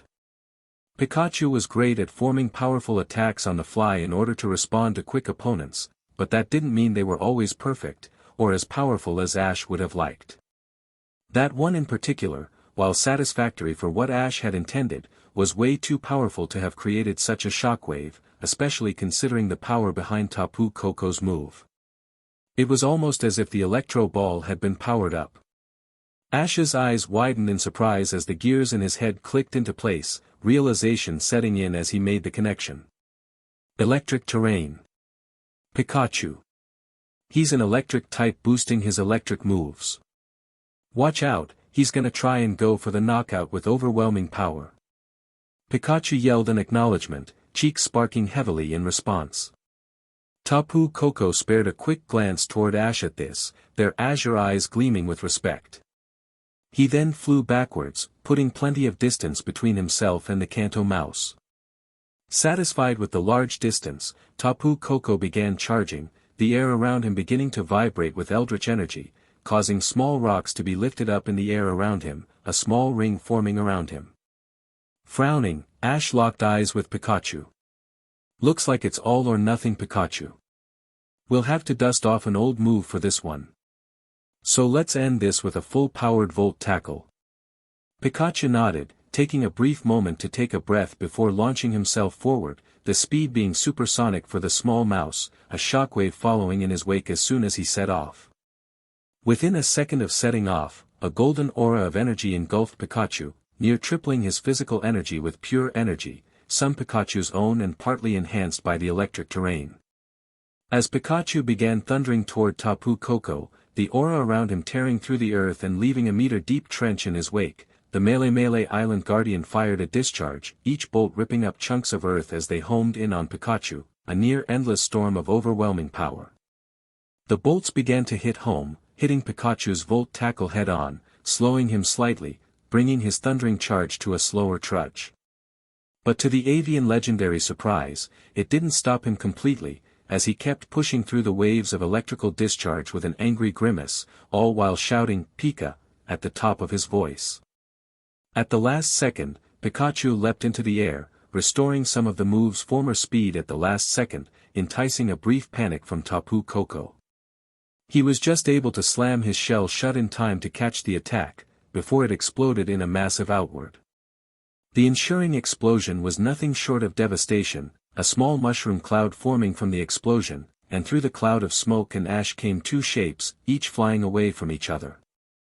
The first, the much smaller Pikachu, went flying into the air into ash, crashing squarely into his chest and knocking the teen off his feet, though not before he protectively threw his arms around Pikachu to cradle him to his chest. The second, the airborne Tapu Koko, did not have such a soft landing, instead crashing through a multitude of trees before hitting the ground hard, feeling winded despite himself. To both Pokemon's credit, they were both back on their feet quickly, shrugging off their injuries despite how blatant it was that they were both injured. Pikachu, who was back on all fours, had one eye shut and was avoiding putting too much weight on one of his hind legs, but had his face set in a determined grimace. Tapu Koko was holding one arm limply, and his plume was singed, and even partly on fire. Though unlike Pikachu, the fiery passion for battle had passed, replaced instead with an air of satisfaction. Floating forward, Tapu Koko nodded towards Ash, causing him to untense slightly and wave at Pikachu to calm down, which he dutifully did, though he did keep his eyes locked firmly on the legendary. Tapu Koko, noticeably moving slower compared to when he first arrived, approached Ash, before pulling out a small bracelet from within its shell, handing it over to Ash. The bracelet was very thin, roughly as thick as 2 fingers. At the top of the bracelet there was an indent, which was in the shape of a prism, though what was meant to fit in this was beyond Ash. Having completed his main objective, Tapu Koko then shot into the air, disappearing into the sky like a blur, obscured by the unrelenting beams of sunlight as it retreated to wherever it called home. Leaving Ash to stand there, bemused and confused. "Well," he commented dryly, "I can't say that's the worst interaction I've had with a legendary." Kido stared blankly at the battle, having watched the entire thing with unblinking eyes. His face was as passive and emotionless as a statue, his students unable to tell what he was thinking. After a minute of staring at the field after the battle had ended, with the smoke from the conflict having lazily drifted over to their classroom, Kido finally broke his gaze, walking over to his desk and opening one of his drawers, pulling out an old and decrepit pokeball. "It seems that I've underestimated the boy. Looks like I'll need to restore my old team, and kick up my training again. It's time to return to competitive battling."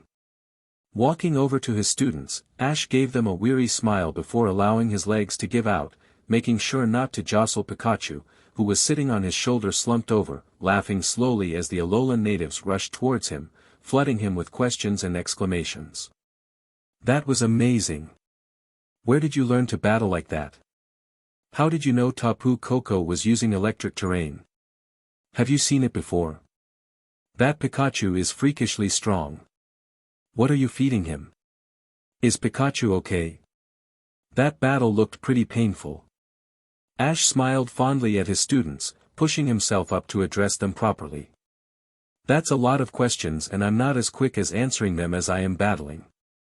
I'll try to answer them all, but please do them one at a time," he said, causing the students to start bickering over who got to ask their question first. But they were beaten to it by an unexpected source. "What did Tapu Koko give you?" Kukui asked, piercing through the conversation with his deeper voice, prompting Ash to raise his wrist, which now bore the bracelet proudly. "I got this cool-looking bracelet. I'm not normally one for such fashion, but I think it looks nice. First time I've been given clothing by a legendary though," he replied, causing Kukui to shake his head.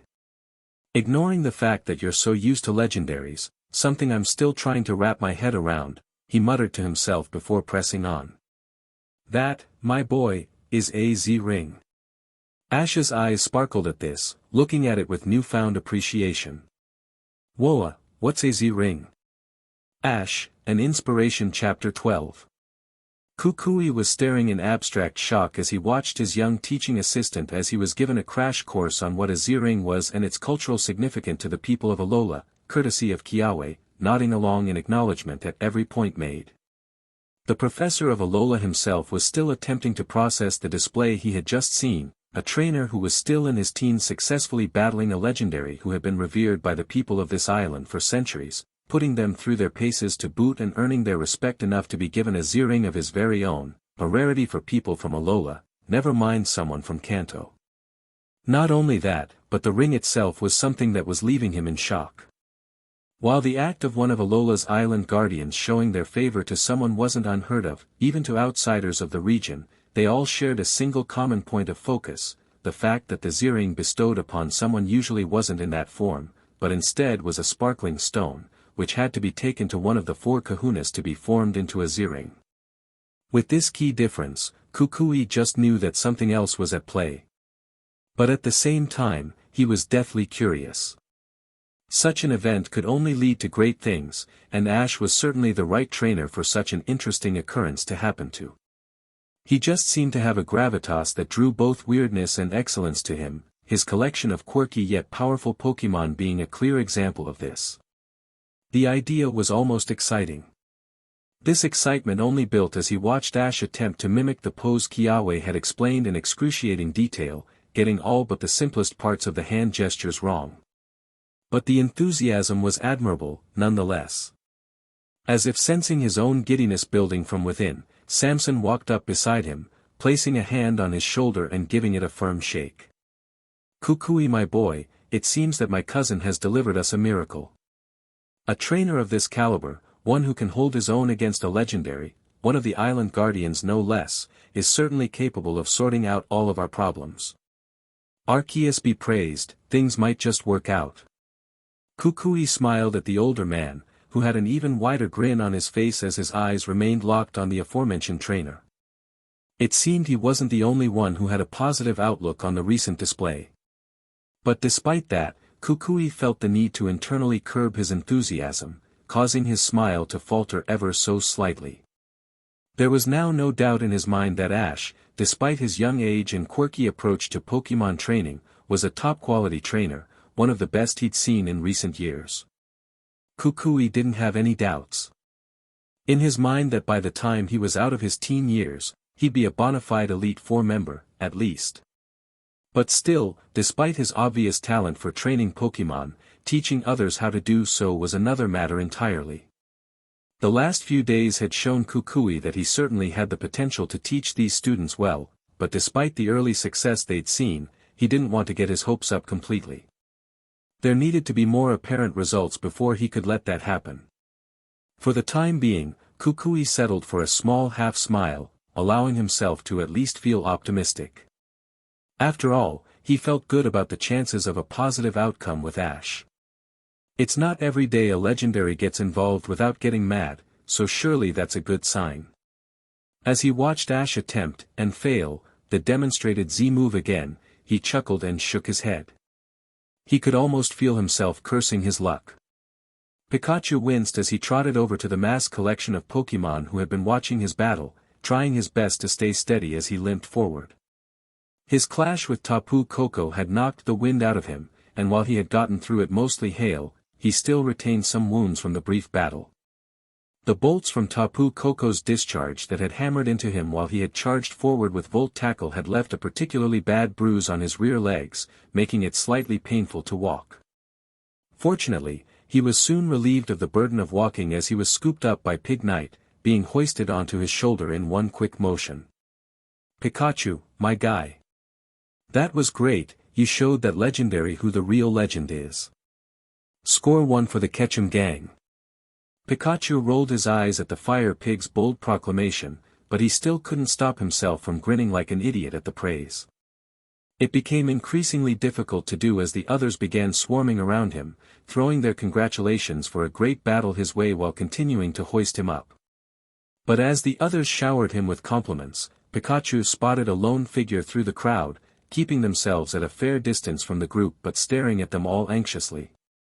Seeing that he needed to do his job as Ash's starter, Pikachu tapped Pignite's shoulder to put him down, which he obliged to, and Pikachu wandered over to the lone Pokémon.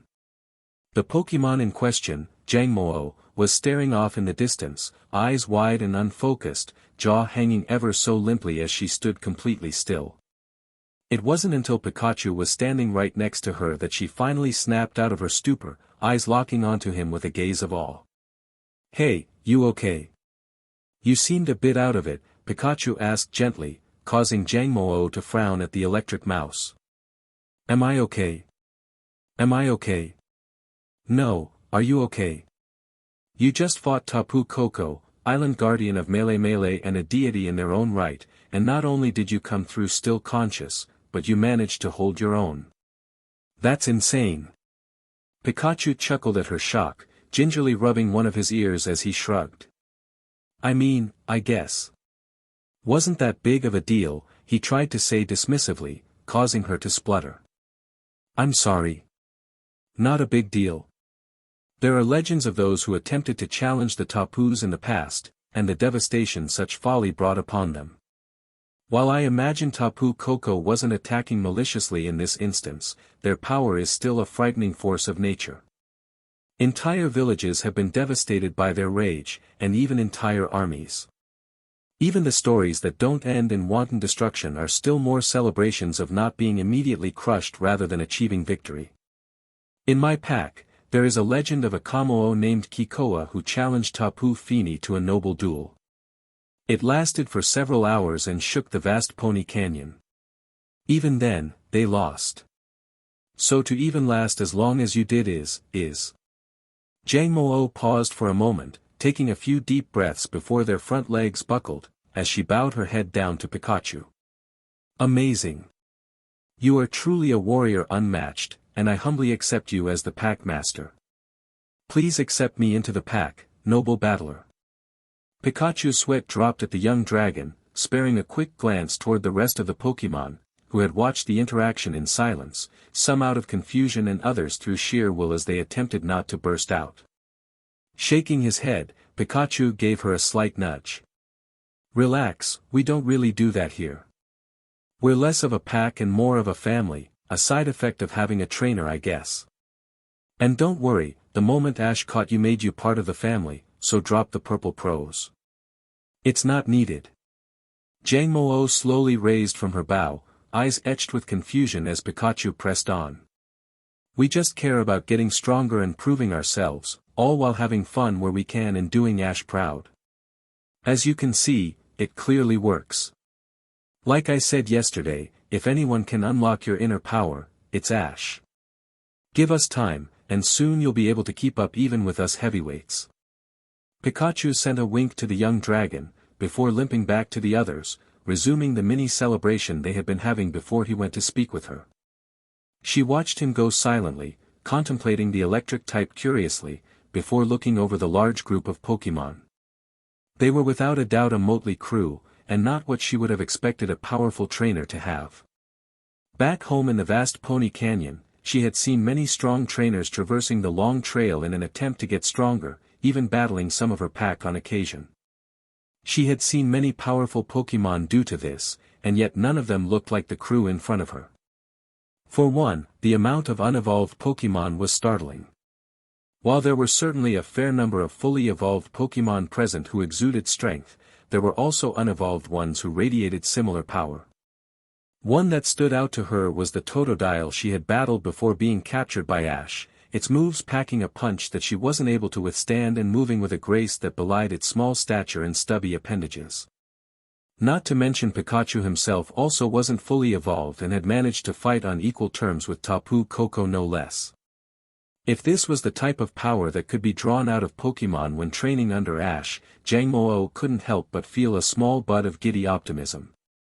So with a ginger step, she approached the group, integrating herself into the erratic group and being accepted without question. The school day came to an end not long after that, Tapu Koko's sudden arrival having caused enough disarray for the lesson's time slot to disappear in the blink of an eye. Much to the students' disappointment, Ash had to recall all of his Pokémon for the day, though he did try to reassure them by saying that they'd be reattempting his lesson idea again another day. Which at least succeeded in calming them down enough for Ash and Kukui to leave the school grounds without being harassed. They walked in silence the entire way, Kukui due to his lack of words to share with his newfound colleague and surprisingly powerhouse, and Ash due to his simple distraction of Pikachu on his shoulder. It wasn't until the pair had entered Kukui's home, door firmly shut behind them, that Kukui finally broke the extended silence. "Ash, do you mind if we have a quick talk?" Ash looked over at him, eyes hinting at some mild surprise before he shrugged and sat down on the nearest couch and nodding his assent. "Sure thing, what do you want to know?" Kukui stared him down for a moment, watching the young man in front of him sag in comfort on the couch, releasing a sigh of contentment as he did. Pikachu did the same, stretching out before hopping into his lap and curling into a small ball. Immediately, Ash began absent-mindedly petting the electric mouse behind the ear, earning himself a high-pitched coo for his efforts. Almost nothing about the image in front of Kukui melded with the ferocity and skill demonstrated earlier. "I wanted to ask you a bit about your background in battling. I had been told about some of the titles you'd run, but I feel like some things may have been left out after that display I saw earlier. So could you fill in the gaps for me?"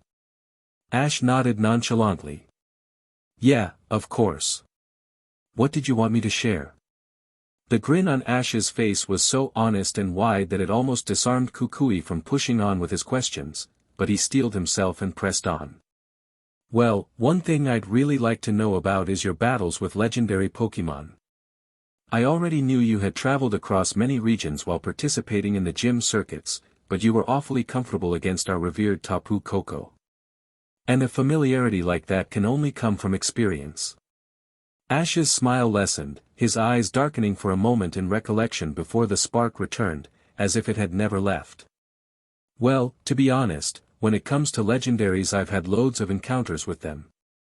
It feels like I'd meet a legendary with every gym I'd complete, but I didn't always battle them. I've only done it a handful of times, but each time was a blast, that's for sure." "Fascinating," Kukui muttered, "as much as I want to hear about all of those encounters, let's focus on the battles for now, because I want to know what experiences you have to go through to come up with such powerful and creative moves like you used today." "Well, most of my official battles against legendary Pokémon was actually when I was attempting the battle frontier." Kukui raised an eyebrow at this, leaning forward as he grasped his hands together. "You participated in the battle frontier? I've heard rumors about the difficulties behind that gauntlet, I didn't realize it was open to the public yet." "It's not. I got asked by Scott, who made the frontier, to try it out. Even offered me a position as a frontier brain, but I wasn't interested." Kukui could only blink in surprise at Ash's revelation, but the young man pressed on. "But anyway, that's where I had my first few battles against a legendary.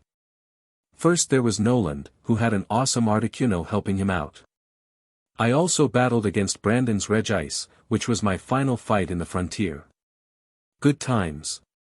Kukui's mouth at this point had dropped open, but either Ash hadn't noticed this or was undeterred by this, because he instead pushed on with his recollection.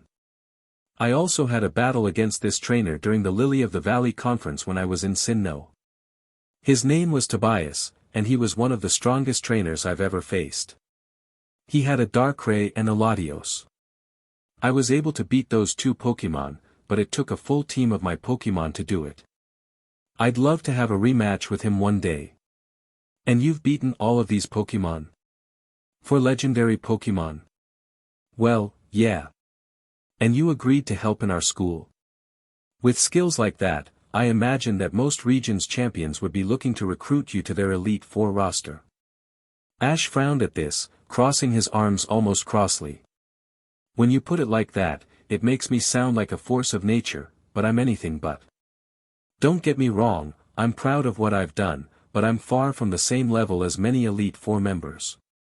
I mean, just before I even attempted the frontier, I had a battle with Agatha from Kanto's Elite Four, and I lost. I've had more than enough losses since then to prove I can keep getting better. And even those wins I've got, none of them were easy. I think that's why I might do better now against a legendary than most other trainers. What do you mean? Kukui asked, mind trying to track Ash's train of thought. I know better than most trainers what a legendary Pokemon is capable of. My battle against Noland may have been my first victory against a legendary, but it was anything but easy. I had used my strongest Pokemon Charizard against them, who has a type advantage, and I still only won by the skin of my teeth. That applies to all of my wins. Each battle showed me exactly what a legendary Pokemon is capable of, so now I'm better prepared to deal with it. And that gives me a big edge. Kukui nodded, a small smile gracing his face. That's very true. Having an idea of what you're dealing with when battling someone can help you react accordingly. You make a very good point. If you can pass that type of knowledge off to our small band of students, I think you're going to be a fantastic teacher. Red flushed Ash's cheeks, causing him to rub the back of his neck anxiously. Snorting in amusement, Kukui stood up, stretching out as he did. Well, we should head to bed, we've got a big day tomorrow with the festival and all. Ash gave him a puzzled look. Right, that probably doesn't mean anything to you. Tomorrow is the Iki Town celebration. The Iki Town celebration was a yearly festival held on Mele Island to commemorate its guardian and protector deity Tapu Koko. Battles were held, games were hosted, and stalls were acted, all in the hopes of pleasing the erratic legendary. Despite Ash raising an eyebrow at this, Kukui assured him that it was mostly just a reason for everyone to gather and have fun. The fact that such festivities were what pleased Tapu Koko was just a bonus in their minds, hence why no one was overly stressed about making sure it was up to their standards. So long as everyone was having fun, it did the job. Ash and Kukui were there primarily to chaperone for their students but were also free to participate in the festivities themselves. Kukui had suggested that Ash use it as an opportunity to get acquainted with Alola's rich culture. And he did exactly that. Trailing behind him were Pikachu and Jangmo-o, who darted behind him eagerly. Pikachu because he was enjoying the variety of stalls that had been acted, Jangmo-o because she was keeping close to Pikachu. The young dragon had decided to appoint herself as Pikachu bodyguard, honoring the pack by protecting the alpha. Much to his chagrin. But she was undeterred, shadowing him as he went from stall to stall. Do you have to do that? I'm capable of looking after myself. Of course I do. As the alpha, you are one of the most important members of the pack, save the trainer. And you're still recovering from your battle with Tapu Koko, so I will stand up and honor my lineage of warrior Pokemon by protecting you until you are better. Pikachu rolled his eyes but couldn't help the roll of his shoulders as he did. They were still stiff, a dull ache that had yet to subside. While he had refused a trip to the Pokemon Center on account of not being in any major pain, it had persisted overnight and left him feeling a bit worn. Not exactly in a position where he couldn't battle by any means, but hardly his full potential. He couldn't stop the sigh that followed. Look, I know you mean well, and I appreciate what you're trying to do, but trust me, it's not needed. Just enjoy yourself, have fun. Life isn't all about strength. Pikachu could see that she was hesitant to listen, but eventually nodded. As you command Alpha, I will try to have fun. I believe I saw, test your strength, stand for Pokemon, I might try that. Pikachu grinned manically at this, before it was wiped clean off by the sound of a voice. Alpha? Him. Spinning around, Pikachu found a towering presence looming over him, a familiar presence from the other day. Standing defiantly, with a fire in their eyes, was a bipedal reptilian creature, covered from head to toe in large scales which served as armor. It looked remarkably like Jangmo-o, which didn't surprise Pikachu in the slightest, considering it was the evolved version of her. Kamo-o, Pikachu greeted, causing the dragon to snarl at him. Enjoying the festivities? The scaly Pokemon ignored him, instead focusing on Jangmo-o, frowning at her intently. And what are you doing with them? A member of our clan should not be seen with such trash as these battlers. You disgrace us by associating with these outsiders. Jangmo-o's eyes widened at this, before she deflated, her legs threatening to give out under her. Which was when Pikachu stepped in.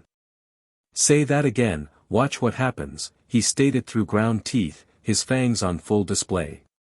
Or I'll give you a beating worse than what Infernape gave you. Sparks erupted from his cheek sacs, causing Jangmo-o to take a tentative step backward. Watch what you say, little mouse, he spat, you don't know who you're messing with. I don't need to. All I know is that you're threatening one of my family, and I've beaten much stronger Pokemon than you for doing that. He didn't respond this time, instead snorting derisively and walking off, presumably toward where his despicable trainer was lurking. All the while, Pikachu never took his eyes off the giant pseudo-legendary, and Jangmo-o never took hers off Pikachu. She hadn't known what to expect when she had set out to find a master to train her, outcast from her tribe for weakness all those weeks ago. She could have some educated guesses on likely outcomes: isolation, being caught by a trainer, disappearing to the menace, falling prey to another Pokemon, to name just a few. Being accepted into a powerful trainer's team as part of the family, to the point where another would face down the epitome of what her kind was meant to be without a moment's hesitation. Never in a million years. So she silently thanked Tapu Koko for encouraging her to pursue this path, before Pikachu turned to face her. Sorry about that. Don't mind what he said, he's just trying to get in your head. After all, his trainer has lost 2 hours in a battle, no contest. So you definitely made the right choice. You'll be throwing down with the best of them in no time. And for the first time in her life, Jangmo-o felt like she could. Ash had met up with the Alolan students and quickly got involved with the festivities. From coconut stands, to test your strength machines, to food stand after food stand, there was plenty to keep them entertained. Several hours later, and several food stands later, they were wandering around the small town when they came across a small competition being held, one that caught their attention. Come one, come all, show us as at least 10 toros and win some specialty Pokeballs. Beat our record and win the full set. The current record is 16. Show us your herd and win the prize. Ash tilted his head at this, before turning to his students. There's a toros competition. Why? The students looked at him weirdly, before Lily stepped forward with an explanation. Well, here in Alola, toros is a big part of our culture. We use them as a ride Pokemon, we use them to help with farming, and they helped build our society as we know them today. Many people across the archipelago try to own at least one toros as it acts as a form of celebrating our region's cultural heritage. However, owning many toros, as difficult as it can be if you're not extraordinarily wealthy, is seen as a status symbol. Hence the competition. Ash nodded, listening intently to her explanation before he caught a glimpse of the aforementioned prize. Lined up on a small table were some very rare Pokeballs, some of which he hadn't even seen before. Those he did recognize though included the Net Ball, Dusk Ball, Ultra Ball, Dive Ball, and many more. The perfect tools for young trainers looking to expand their teams. As this thought rattled around in Ash's head, he was suddenly barged aside, almost falling over as a result. Turning to see who was responsible, he shouldn't have been surprised to see Kido standing there looking pompous. Afternoon, Mr. Ketchum. Enjoying our local culture? He asked snidely. Ash deigned to not engage with it, which seemed to infuriate Kido momentarily before he recomposed himself. Thinking of participating in our toros competition? Feel free, but the record is going to be hard to beat. I said it myself during last year's festival. Good luck. What was meant to be an arrogant boast only served to cement Ash's newly formed plan. I'll be back in a minute, he said to the students, and went to find a phone. 20 minutes later, Ash was standing in a field with the judge of the competition holding a large carrier bag. Many other participants were waiting for their turn, Kido included, watching on with interest.